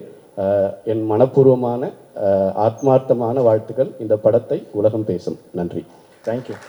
அடுத்தபடியாக இயக்குனர் சசி அவர்கள் பேசுவார்கள். எல்லாருக்கும் வணக்கம். ஒரு டைரக்டருக்கு வந்து ஒரு ப்ரொடியூசர் இன்வெஸ்ட் பண்ணி ஒரு படத்தை கொடுக்குறாருன்னா அது வந்து ரொம்ப ரெஸ்பான்சிபிளான பர்சன் அப்படின்னு அவர் நம்புறதுனால தான் அவர் படம் பண்ணுறதுக்கு முன் வர்றார். அப்படி பார்க்க போனால் ஒரு டைரக்டருக்கு வந்து நிறைய பொறுப்புகள் இருக்குது, பெரிய பெரிய பொறுப்புகள் இருக்குது. இந்த படத்தை கரெக்டாக முடிக்கிறதுலேருந்து, நல்ல கதையை செலக்ட் பண்ணுறதுலேருந்து, நல்ல ஆர்டிஸ்ட் செலக்ட் பண்ண, நல்ல ஆர்டிஸ்ட்டை தேர்ந்தெடுத்து அவங்களுக்குள்ள பிரச்சனை வராமல் கரெக்டாக கொண்டு போகிறதுலேருந்து படத்தை சக்ஸஸ் வரைக்கும் இருக்குது. இப்படி நிறைய பொறுப்புகள் இருக்குது. அதில் முக்கியமான பொறுப்பாக நான் நினைக்கிறது என்ன அப்படின்னா, ஆடியன்ஸை எங்கேஜாக வச்சுக்கிறது ரொம்ப ரொம்ப முக்கியமான பொறுப்பு. இதுக்கு நாங்கள் என்ன பண்ணுவோம் அப்படின்னா, ஒரு 70 சீன் 75 சீன் இல்லைன்னா 60 சீன் கன்சீவ் பண்ணிவிட்டு இப்போ அந்த சீனில் நாங்கள் பேப்பரில் இல்லைன்னா ஒயிட் போர்டில் எழுதி போட்டுருவோம். போட்டுட்டு அப்படியே பார்த்துக்கிட்டே இருப்போம். அது திருப்பி திருப்பி திருப்பி திருப்பி அதை பார்த்துக்கிட்டே இருப்போம். ஓகே, ஃபஸ்ட்டு சீன் இப்படி இருக்குது. ஓகே, 3ஆவது சீனில் ஹீரோ இன்ட்ரடியூஸ் ஆகிறாரு. ஓகே, கதை இங்கே தான் ஸ்டார்ட் ஆகுது. ஓகே, இப்படி நடக்கிற 2.5 மணி நேரத்தையும் எங்கள் மனசுக்குள்ள ஓட்டி ஓட்டி ஓட்டி ஓட்டி ஓட்டி பார்த்து ஓகேடா போர் அடிக்காமல் இருக்கும்டா அப்படின்னு ஒரு சாட்டிஸ்ஃபேக்ஷனுக்கு வந்து அதுக்கப்புறம் தான் நாங்கள் ஷூட்டிங் போகிறோம். ஓகே, அப்பையும் எடுத்து முடிச்சிட்டதுக்கப்புறம் ஐயோ கொஞ்சம் இழுக்குதே, நம்ம அந்த லொக்கேஷன் கிடைச்சதுனால நம்ம நினச்ச இம்பேக்ட் வரலையே இந்த சீனுக்கு, என்ன பண்ணலாம் மண்டையை உடச்சோமா எடுத்துட்டதுக்கப்புறம் அந்த இடத்துல தான் நமக்கு ஹெல்ப் பண்ணுறது என்னென்னா எடிட்டிங்னு ஒரு விஷயம். இப்போ நாங்கள் அந்த இடத்த என்ன பண்ணுவோம், ஓகே இந்த சீன் இல்லாமல் பண்ண முடியாது, ஏன்னா நம்ம பேப்பரில் எல்லாத்தையும் கரெக்ட் பண்ணியிருப்போம். இந்த சீன் இல்லாமல் நீங்கள் வேறு சீன் இருந்துச்சு, எந்த சீன் வேணால் நீங்கள் உருவலான்னு நீங்கள் படம் பண்ணீங்க அப்படின்னா you are not a good script writer. நடுவில் ஒரு சீன் உருவிட்டு நம்ம இந்த கதையை சொல்ல முடியும் அப்படின்னு நினச்சிங்க அப்படின்னா என்னை பொறுத்த வரைக்கும் பேட் ஸ்கிரிப்ட் ரைட்டர். ஓகே, பேப்பர்லேயே கரெக்ட் பண்ணிட்டோம், அப்பயும் போர் அடிக்குது. அப்படிங்கும்போது ஒரே ஒரு விஷயம் நமக்கு ஹெல்ப்ஃபுல்லாக இருக்கும். எடிட்டிங்கில் என்ன பண்ணுவோம் அப்படின்னா, இந்த ஒரு ஷார்ட்டை லென்த் கம்மி பண்ணுவோம், இல்லைன்னா ஷார்ட்டை மாற்றி போட்டு பார்ப்போம். அப்படி இன்ட்ரெஸ்ட் ஏற்றுறதுக்காக, ஆடியன்ஸை வந்து என்கேஜ் பண்ணுறதுக்காக அவ்வளோ உழைக்கும். அதெல்லாம் படம் எடுத்துட்டதுக்கு அப்புறம். ஆனால் பார்த்திபன் சாருடைய இந்த உழைப்பு இருக்கு, இது எல்லாத்தையும் எடிட்டிங்கை முன்னவே பண்ணி பார்த்துடுறது. அதாவது படம் எடுத்துக்கலாம் பார்க்க முடியாது, மனசுக்குள்ளேயே ஓட்டி இந்த கதை இங்கே ஸ்டார்ட் ஆகுது, இந்த அவுட் ஃபோக்கஸில் ஸ்டார்ட் ஆகுது, இங்கேருந்து மூவ் ஆகுது, லெஃப்டில் பேன் ஆகி ஒரு வீட்டுக்குள்ளே போகுது, அங்கே அவன் டைலாக் பேசுகிறான், அதுக்கு ரியாக்ஷன் இவன் கொடுக்குறான். இந்த ரியாக்ஷன் இவ்வளோ செகண்ட் தான் இருக்கணும். அந்த செகண்ட்ஸ் கொஞ்சம் அதிகமாயிட்டாலும் இப்படி ஒவ்வொரு மைக்ரோ செகண்டாக ஆட் பண்ணுங்க அப்படின்னா படம் 10 நிமிஷம் இழுத்துரும். அவ்வளோ அக்யூரசி வேணும். முன்னாடி எடிட் பண்ணணும், மைண்டில் எடிட் பண்ணணும். அதை வந்து புரிஞ்சுக்கிறேன் ஆர்டிஸ்ட்டு. ஒரு ஷார்ட்டில் ஒரு டேக்கில் என்ன சொல்கிறது, ஒரு 30 செகண்ட்ஸில் பேசுகிற ஒரு ஆர்டிஸ்ட் அடுத்ததில் 35 செகண்ட்ஸில் அவர் பேசி இருந்தார் அப்படின்னா லேக். இப்படி 5 செகண்டை ஒவ்வொரு ஆர்டிஸ்ட் ஏற்றிட்டு போயிட்டாங்கன்னா லேக். நான் இவர் நினச்ச டைமில் படம் நிற்காது. அப்புறம் ஒரு கேமராமேன் வந்து இவர் ஃபேஸ்லேருந்து அடுத்த ஃபேஸுக்கு திரும்புறதுக்கு பேனிங் கொஞ்சம் ஃபாஸ்ட்டாக எடுத்துட்டாருன்னா அந்த மூடு போயிடும். ஸ்லோவாக தான் பேன் ஆகணும். அதை புரிஞ்சுக்கிற ஒரு கேமராமேனை புரிஞ்சுக்கிட்ட ஒரு கிம்பிள் ஆப்ரேட்டர். ஓகே, இவங்க எல்லாத்தையும் புரிஞ்சுக்கிட்டு இந்த டைரக்டர் இதை புரிஞ்சுக்கிட்ட ஒரு ஆர்டிஸ்ட்டுங்க. எத்தனை ஆர்டிஸ்ட், 1 2 300 ஆர்டிஸ்ட்டுக்கு மேலே சம்திங். 53 சீட்டுக்கு மேலே போட்டுருக்கிற Vijay Murali art director, Arthur Wilson work கரெக்டாக அந்த ஆர்டிஸ்ட் வந்து இங்கே ஃபஸ்ட்டு செகண்டில் படத்தை ஸ்டார்ட் பண்ணுறோம். ஆனால் 1 hour 20 minutes ஒரு ஜூனியர் ஆர்டிஸ்ட்டு அப்படி நடந்து போகணும். கரெக்டாக 1 hour 19 minutes வரைக்கும் இங்கே கேமரா ஸ்டார்ட் பண்ணிட்டாங்க அப்படின்ன உடனே அவன் வெயிட் பண்ணுவார். அங்கே 1 hour 19 minutes அப்புறம் கேமரா இந்த செட்டுக்குள்ளே வருது அப்படிங்கும்போது, இல்லை அவன் பக்கத்தில் வரும்போது அவர் நடக்க ஆரம்பிப்பார். அப்பா என்ன உழைப்புங்க, சான்ஸே இல்லை, சான்ஸே இல்லை. நீங்கள் மட்டும் படத்தை பாருங்க. அதான் சொல்கிறேன், இப்படி இந்த ரிஹர்சல் பண்ணி பண்ணி பண்ணி பண்ணி அந்த 96 minutes எங்கேஜாக வச்சுக்கிறார் பாருங்க. Is a great director and a great editor. All the best. நீங்கள் எல்லாரும் பாருங்கள் please. It's a wonderful experience. Thank you thank you so much sir. அடுத்தபடியாக திரு சமுத்திரக்கனி அவர்கள். ஒரு சின்ன கேப் விட்டோட திரும்பி பார்க்குறீங்க. சொல்லலையே அது வரைக்கும். நிறையா படங்கள் பண்ண முடியாமல் போயிருக்கு, கதை கேட்டுட்டு பண்ணாமல் இருந்திருக்கோம். ஆனால் எதுக்குமே நான் ஃபீல் பண்ணதில்லை. பட் இந்த படம் பண்ணலேன்னு நான் இப்போ வரைக்கும் ஃபீல் பண்ணிகிட்ருக்கேன். ஒரே ஒரு கொஸ்டின் தான் சார், எங்கே சார் நான் மிஸ் ஆனேன்? எங்கே சார் நான் மிஸ் ஆனேன்? உங்கள் கூட தானே சுற்றிட்டு இருந்தேன். இல்லை இந்த படத்தோட மிகப்பெரிய சேலஞ்ச் என்னவாக இருந்ததுன்னா, அந்த 90 days வரைக்கும் நான் உங்களை வந்து பாவம் செய்யாத மனமேனு ஒரு பாட்டு இருக்குது இந்த படத்தில். அப்படி ஒரு பாவத்தை நான் செய்ய வேண்டாங்கிறதுக்கு தான். ஒரு விஷயம் மட்டும் சொல்லணும் சார். இந்த கதையை திடீர்னு ஒரு நாள் கூப்பிட்டாங்க, வாங்க ஆஃபீஸ் வாங்கன்னு. போயிருந்தேன், கதை சொன்னாங்க. கதை கேட்டு முடித்தோடனே எனக்கு ரொம்ப பிரமிப்பாக இருந்தது. எப்படி சார் எடுக்கிறோம் அப்படின்னா, சரிங்க சார், இப்போ யார் யார் பண்ணுறா அப்போ வேறு ஒரு 2-3 டெக்னீஷியன்ஸ் நேம் சொன்னாங்க. நான் ரொம்ப எக்ஸைட்டடாக கிளம்பி வீட்டுக்கு வந்து நெக்ஸ்ட் டே போகிறேன், இல்லை அந்த டெக்னீஷியன்ஸ் இல்லை, இப்போ மாறிட்டாங்க அப்படின்னாங்க. அப்போ தான் நான் சொன்னேன், சார் இதுக்கு நிறைய சக்தி வேணும், நிறைய தாங்கணும், நிறைய வலியை சுமக்கணும். அப்படி இருக்கிறவங்க மட்டும் தான் சார் அந்த கதை வச்சுக்கோம், மற்ற எல்லாத்தையும் கழட்டி விட்டுரும் சார் அப்படின்னேன். கடைசியில் பார்த்தா என்னையே கழட்டி விட்டுருச்சுக்காரு. பட் ரொம்ப மகிழ்ச்சியாக இருக்குது, ரொம்ப சந்தோஷமாக இருக்குது. ஏன்னா உங்ககிட்ட ஒவ்வொரு படத்துலையும் நான் கேட்டுகிட்டே இருப்பேன். ஒத்த செருப்பு பார்த்துட்டு கேட்டேன், அட்லீஸ்ட் நான் டப்பிங்காவது பேசியிருக்கலாமே, இல்லை அதனால தான் உங்களை பேச கூப்பிடல, சரி இதில் நான் நடிச்சிருக்கலாமே. இங்கே வந்தோடனே கருட்ட சொன்னேன், மாப்பிள்ளை நான் இதில் நடிச்சிருக்கணும்டா, நீ நடிக்காமல் இருந்த ஒரு படம் இந்த படமாக இருக்கட்டும் விட்டுரு அப்படின்னா. இதெல்லாம் கடந்து இப்போவும் சொல்கிறேன், இந்த படத்தை நடிக்கலேன்னு சொல்லி ரொம்ப ஏக்கமாக இருக்குது. ஏன்னா இந்த மாதிரி ஒரு பதிவுக்குள்ளே நம்ம இல்லையே அப்படின்னு சொல்லி ரொம்ப ஏக்கமாக இருக்குது. இன்னொரு விஷயம் சொல்லியிருக்காரு, அநேகமாக அதுலேயும் சேர்ந்து பண்ணிடுவோம்ல சார்? ஆமாம், உள்ளே வெளியே டூவில் பண்ணுறோம் நாங்கள். ரொம்ப மகிழ்ச்சி. பார்த்திபன் சாருக்கு வாழ்த்துக்களாக சொல்ல முடியாது, அவரை வணங்குகிறேன். அவரோடு பணிபுரிந்த ஒவ்வொரு தொழில்நுட்ப கலைஞர்களையும் நான் சிரம் தாழ்த்தி வணங்குகிறேன். வெல்வோம். Thank you so much. Kani, thank you sir, thank you so. இல்லை வந்துடலாம் வாங்க. அதாவது வெற்றிகரமான நடிகனாக இருப்பது என்பது வேற, வேலை செஞ்சுக்கிட்டே இருக்க நடிகனாக இருப்பது என்பது வேற. அது ரொம்ப ரெண்டாவது இருக்கிறது ரொம்ப முக்கியம். ஒரு நடிகன் தொடர்ந்து வேலை செஞ்சுட்டே இருக்கணும். எப்படி வேலை செஞ்சுட்டே இருக்க முடியும் அப்படின்னா, ஒருத்தன் வாய்ப்பு கேட்கணும். நீங்கள் எப்பொழுது நடிகராக இருப்பவர் போய் வாய்ப்பு கேட்கணும், கேட்டால் தான் நடிக்க கூப்பிடுவாங்க. அதுக்கு வாழும் உதாரணம் சமுத்திரக்கனி. படம் முடிஞ்சிருச்சுன்னு தெரிஞ்சக்கப்புறம் அந்த வாய்ப்பை விடாமல் கேட்கலாம் பாருங்க. இந்த படம் முடிஞ்சிருச்சு வேணான்ட்டாரு, ஆனாலும் சார் விட்டுறாதீங்க சார், அடுத்த படத்தில் வந்தாரு சார் அப்படின்னு. அப்போ இங்கே எவர் ஒருவர் கதவை தட்டி கொண்டே இருக்கிறாரோ அவர்களுக்கு மட்டும்தான் கதவு திறந்து கொண்டே இருக்கிறது. அப்படி இல்லைப்பா, உன்னை பற்றி நல்லா தாண்டா சொல்கிறேன், நீ ஏன்டா அப்படி தப்பா நினைக்கிறேன், உன்னை பற்றி எவ்வளோ உயர்வாக சொல்கிறேன். திரு இப்போ எல்லாரும் பேசிக்கிட்டு இருக்கும்பொழுது ஒன்று சொன்னாங்க இல்லையா, பார்த்திபன் சார் வந்து இப்படி ஒரு வேலை பார்த்தாரு அப்படின்னு. பார்த்திபன் சார் வந்து இறுதியாக பேசுறதுக்காக ஒழிச்சு வச்சுருக்கோம். ரவிவர்மன் அவர்கள் பேசும்போது, இவர் பேசும்போது சொன்னார், மதன் கார்கி பேசும்போது வந்து ஒரு கிரேசியாக இருந்தால் தான் அதை செய்ய முடியும், ஒரு வேலையை செய்ய முடியும் அப்படின்னு ஒரு சார் சொன்னார். அது திருக்குறள் ரொம்ப அழகாக சொல்லுது. எல்லா துறையிலையும் நிறைய பேர் வர்றான், ஆனால் நிறைய பேர் இல்லாமல் போயிடுறான். எல்லாருமா இருக்காங்க ஒரு துறைக்கு வர்ற எல்லாரும், ஒரு எழுத்தாளராகவோ, இசையமைப்பாளராகவோ, இயக்குனராகவோ, ஓவியராகவோ, சிற்பக்கலைஞராகவோ நிறைய பேர் வர்றாங்க, ஆனால் நிறைய பேர் போயிடுறாங்க. எல்லாரும் இருக்கிறதுல இலர் பல பேர் இல்லாமல் போயிட்டான். இலர் பலர் ஆகிய காரணம் ஏன் தெரியுமா? பல பேர் இல்லாமல் போயிட்டான். நோற்பர் சிலராம். நம்ம இதுதான் வேலை, இதுக்கு தான் வந்தோம், இதுக்கு மெனக்கடணும், இது தொடர்பாக சிந்திக்கணும் அப்படின்னு நோற்பர் சிலர் தான். பலர் நோலாதவர். ஏதோ வந்தோம் போனோம், ரைட்டு ஷூட்டிங் கூப்பிடுறாங்க, போவோம், கேரவனில் உட்காருவோம், நடிப்போம், சாயந்தரம் காசை வாங்குவோம், வீட்டுக்கு வருவோம், நம்ம பிடிச்ச வார்த்தையை பேக்கப் தான் இருக்கவெல்லாம் யாரா நோலாதவரான். வள்ளுவர் சொல்றாரு, பார்த்திபன் சார் ஏன் இங்கே இருக்காருன்னா நான் திருக்குறள் தான் பல தடவை நினச்சிக்குவேன். இலர் பலர் ஆகிய காரணம் நோற்பர் சிலர் பலர் நோலாதவர்னு. அந்த நோற்பர் சிலரில் ஒருத்தர் இருக்கிறதுனால தான் பார்த்திபன் அவர்கள் தொடர்ந்து புதிய பாதையில் இருந்த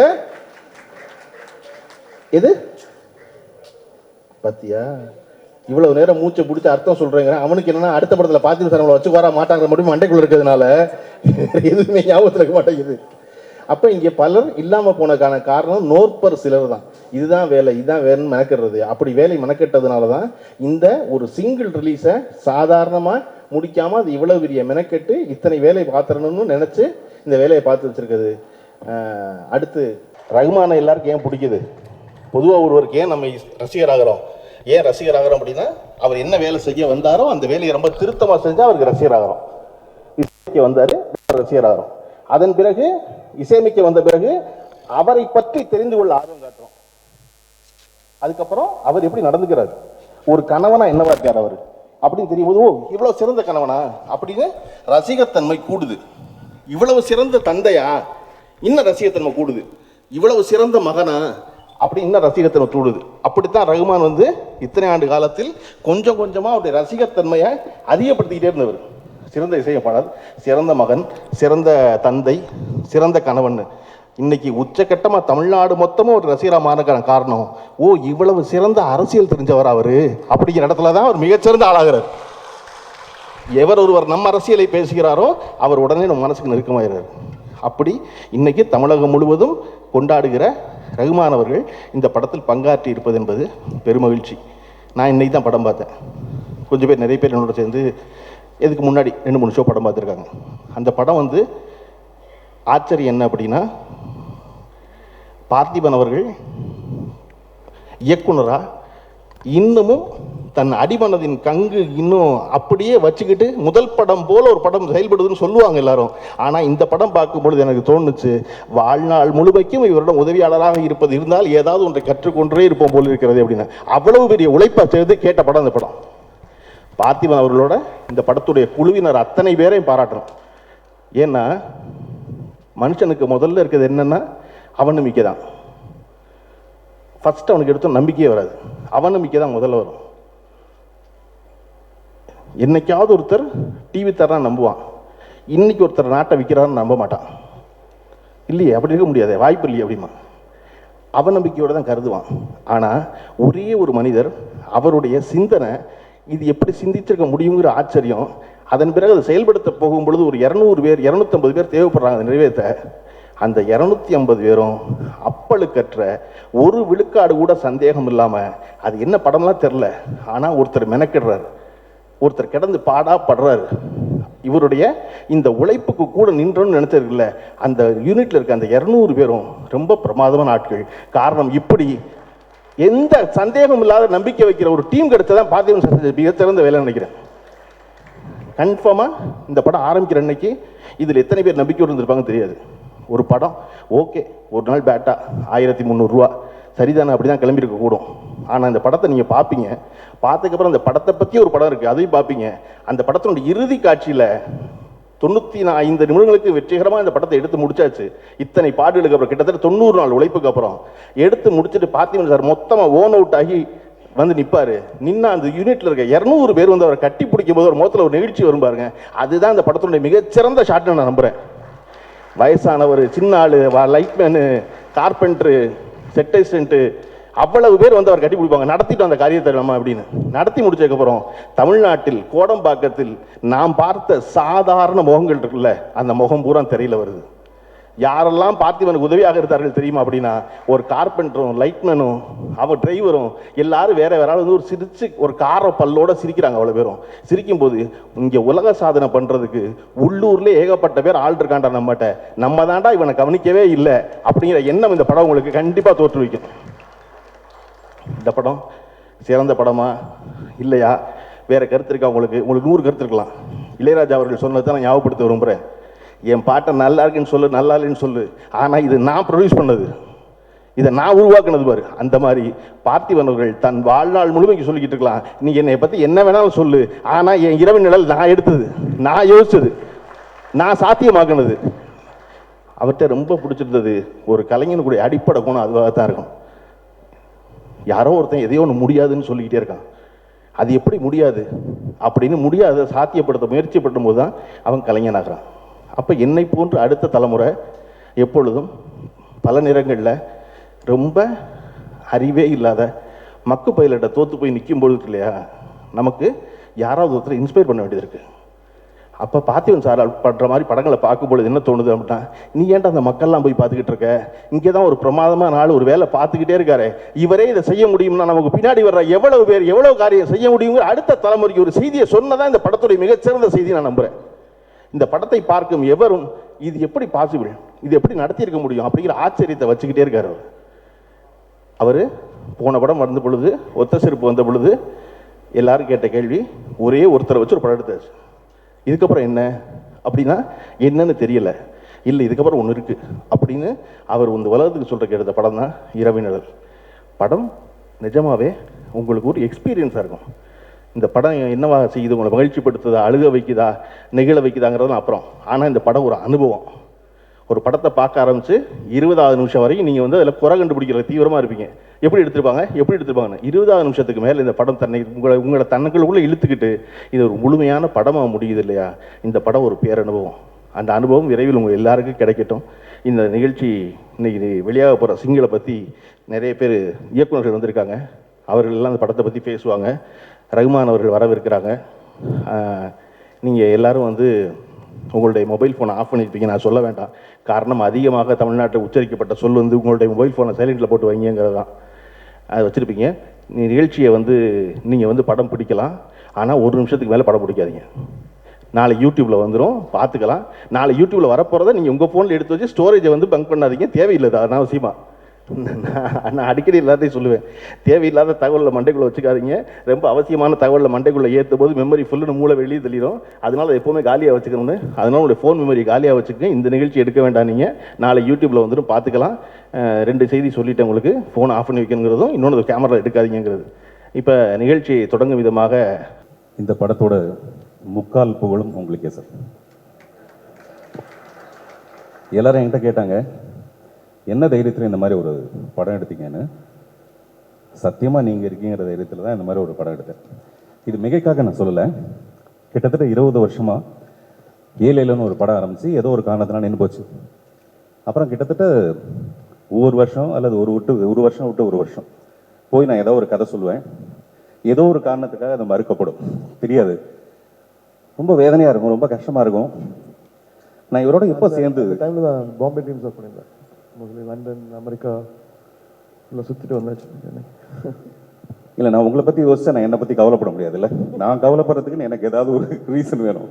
அதனால அது நான் எப்போ தான் உங்களோட சேர்ந்து ஒர்க் பண்ணுவேன் அப்படின்னு ஒவ்வொரு படத்துக்குமே நான் ட்ரை பண்ணுவேன்.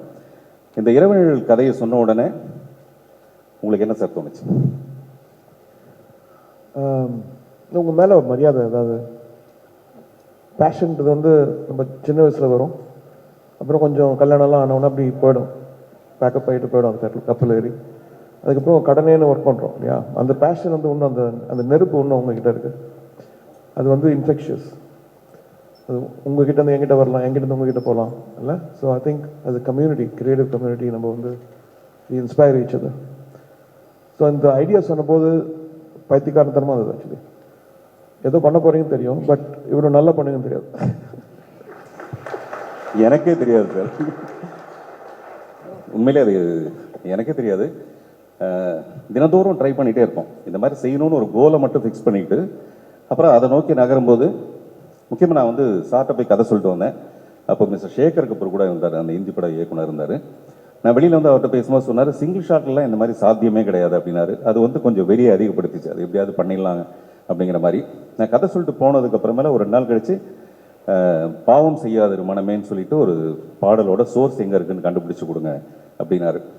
எனக்கு தெரிஞ்சு சிச்சுவேஷன் சொன்னோடனே பாட்டு போடுறதுங்கிறது பரவாயில்ல, ஒரு கதையை சொல்லிட்டு வந்தோடனே என் கதையிலே இல்லாத ஒரு விஷயம், ஆனால் அந்த கதையோட ஜீவனே அந்த விஷயம்தான்.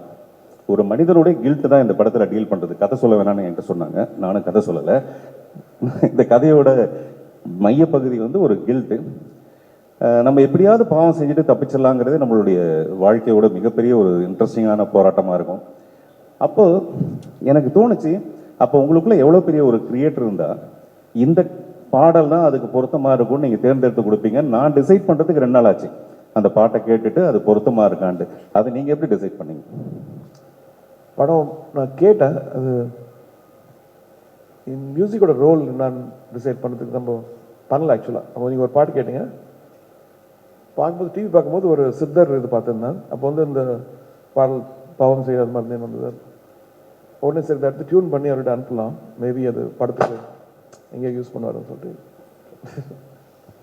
அதே மாதிரி இந்த படம் வந்து ரொம்ப ரொம்ப ஒரு டார்க் ஸ்டோரி. சாரே சொல்லியிருப்பார், இந்த மாதிரி ஒரு ஸ்டோரி எடுத்துகிட்டு போகிறதுக்கே எனக்கு வந்து ரொம்ப ஒரு தயக்கம் இருந்தது, எப்படி நான் அவர்கிட்ட கதையை சொல்கிறது. ஆனால் இந்த கதையை வந்து பியூட்டிஃபுல்லாக பேலன்ஸ் பண்ணது வந்து அந்த மியூசிக் தான். முதல்ல ஒரு பாட்டுன்னு ஆரம்பித்தது, இப்போ நீங்கள் கேட்ட இந்த பாடல் உட்பட படம் பூரா வந்து ஒரு மெலடியஸான மியூசிக் மூலமாக இந்த படத்தை வந்து பேலன்ஸ் பண்ணியிருக்காரு. இல்லாட்டி படத்தில் பார்த்தீங்கன்னா ஏகப்பட்ட கெட்ட வார்த்தை, அவன் வளர்ந்த சூழ்நிலை வந்து அந்த மாதிரி. அதனால் இப்போ சத்யஜித் ரே மட்டும் பண்ணாருன்னு வச்சுங்களேன், அது வந்து நம்ம ரொம்ப பெரிய டைரக்டர், அவர் ரொம்ப யதார்த்தமாக எடுக்கிறாருலாம் சொல்லுவோம். பட் நம்மள மாதிரி ஆளுங்க எடுக்கும்போது நமக்கு எப்பவுமே நமக்கே ஒரு தோணும், இதெல்லாம் செய்யலாமா செய்யக்கூடாதான்னு. பட் எவ்வளவு இந்த படத்தில் மீறி படம் முடியும் போது பார்த்தீங்கன்னா பாவம் செய்யாதிரு மனமேங்கிற ஒரு பெரிய விஷயத்த ரொம்ப ஸ்ட்ராங்கலாக, அது இந்த காலத்தில் வந்து படம் எடுக்கிறதுங்கிறது முழுக்க முழுக்க ஒரு கமர்ஷியலான விஷயமானதுக்கு அப்புறமேல இந்த மாதிரி இந்த படத்துக்குள்ளே இத்தனை பாடல்கள், முதல்ல ஒரு பாட்டு இருந்தது, அப்புறம் மெதுவாக 6 பாட்டாக இருந்தது. அது டெஃபினட்டாக வந்து அவருடைய பெருந்தன்மை. படத்தை பற்றி நீங்கள் எதாவது சொல்லுங்கள் சார். நீங்கள் வழக்கமாக பேசுகிறது மிக குறைவாக இருக்கும், நீங்கள் ஒரு 5 நிமிஷம் தொடர்ந்து பேசுகிற மாதிரி, நான் என்ன கேள்வி கேட்டால் நீங்கள் அப்படி பேசுவீங்க.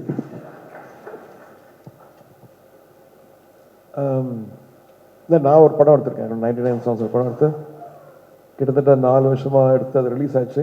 அது லாக்டவுன்னால சரியாக ரிலீஸ் பண்ண முடியல, நெட்ஃப்ளிக்ஸில் இருக்கிறதுனால ஒவ்வொரு ஸ்டேஜில் நான் இன்வால்வ் இருந்தேன். Like lighting, colour correction, story, script writing, camera, CG. So எனக்கு தெரியும் என்ன எவ்வளோ கஷ்டம். ஃபஸ்ட்டு செட்டில் கூப்பிட்டு காமிச்சப்போ எங்கே லைட் வச்சுருக்காரு, எப்போ எடுக்க போகிறாரு, எப்படி இதை, ஸோ இதெல்லாம் யோசிச்சேன் நான். கேமராவில் வந்து ஹார்ட் டிஸ்க்கு பவர் இருக்குமா, இன்னும் இதெல்லாம் யோசிச்சப்போ அது கேட்டேன், உங்கள் கேமராமேன் தான் ஹீரோ நினச்சி சொன்னார். பிகாஸ் அவர் கொஞ்சம் ஃபோக்கஸ் போச்சுன்னா கூட இந்த ஹோல் ஆட்டம் நீங்கள் சொன்னீங்க சில விஷயம் சில டைம் 5 நிமிஷத்துலேயே படம் கட் ஆகிடும்.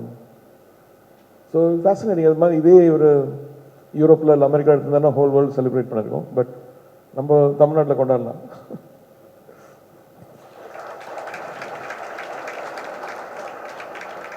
செய்யும் தொழிலே தெய்வம்லாம் சொல்லுவாங்கள்ல, வழக்கமாக நம்ம அது படிச்சிருப்போமே தவிர நான் அது வந்து அவர்கிட்ட தான் பார்க்குறேன். நமக்கு ஏகப்பட்ட, நான் வந்து ஒரு 2 வருஷமாக இந்த படத்துக்குள்ளே தான் இருக்கேன். இருந்தாலும் சில டைவர்ஷன்ஸ் இருக்கும், வேறு ஏதோ ஒன்று பண்ணிகிட்டு இருப்போம். அவர் ஒரே நேரத்தில் ஒரு 10 படம் பண்ணிகிட்டு இருக்காரு, 10 படத்துக்கான வித்தியாசமான இசை. அதுக்கு நடுவில் இந்த படத்தோட ரீரெக்கார்டிங் நடக்கும்போது பார்த்தீங்கன்னா முதல்ல ஏதோ ஒரு 4 ரீல் பண்ணிவிட்டு அப்புறம் மறுபடியும் 5வது ரீல் பண்ணதுக்கப்புறம் மறுபடியும் அந்த 4 ரீலையும் மறுபடியும் மாற்றி பண்ணுறது, அந்த மாதிரியான ஒரு இன்வால்மெண்ட் வந்து இந்த படத்துக்கு நான் நினைக்கிறேன் இதுதான் மிகப்பெரிய எனக்கு ஒரு 10,000 கோடி எனக்கு இந்த படத்தில் கிடைச்ச லாபம். ஜனங்க வந்து இதுதான் ரசிக்க போகிறாங்க, இதுதான் படமாக பார்க்க போகிறாங்க. ஒரு ஃபுல்ஃபில்மெண்ட், இந்த படத்தோட ஒரு ஃபுல்ஃபில்மெண்ட் இருக்குது. மிகப்பெரிய ஒரு சந்தோஷம் அது உங்களால் கொடுத்தது. பாருங்கள், அடுத்த கேள்வி நான் யோசிக்க வேண்டியதாக இருக்கு.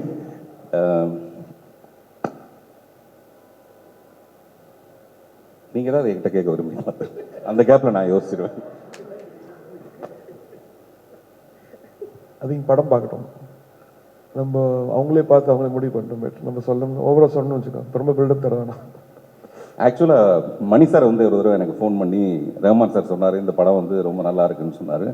ஒவ்வொருத்தரும் அந்த மாதிரி சொல்ல எனக்கு ஒரு பயங்கர உத்வேகம், சந்தோஷம். அதே மாதிரி நீங்கள் உங்களை நான் கூட்டிகிட்டு போய் செட்டு காமிச்சதுன்றது, நான் முதல்ல கதை சொல்ல ஆரம்பிக்கும் போது இந்த கதை இப்படி எடுக்க முடியுமாங்கிறது நான் பேசி தான் என்னை டெவலப் பண்ணிக்கிறது. அந்த மாதிரி நீங்கள் வரீங்கன்னு ஒன்று ஒரு சின்ன பயம் இருக்கும். ஏன்னா ஏற்கனவே இந்த படத்து மேலே ஒரு சந்தேகம் இருக்குது, ஒரு சிங்கிள் ஷாட்டில் எடுக்க முடியுமான்னு போது அப்போ நான் அதை எப்படி உங்களை கன்வின்ஸ் பண்ணுறது, முதல்ல உங்களை எப்படி கன்வின்ஸ் பண்ணுறதுன்னு யோசிக்க ஆரம்பித்த விஷயங்கள் நிறைய. அதே மாதிரி தெரியல சார், எனக்கு இந்த நிறைய பேசுகிறத விட என்னுடைய நிகழ்ச்சியும் மகிழ்ச்சியும் மட்டுமே நான் இந்த நேரத்தில் தெரியப்படுத்தணும்னு நினைக்கிறேன். தேங்க்யூ.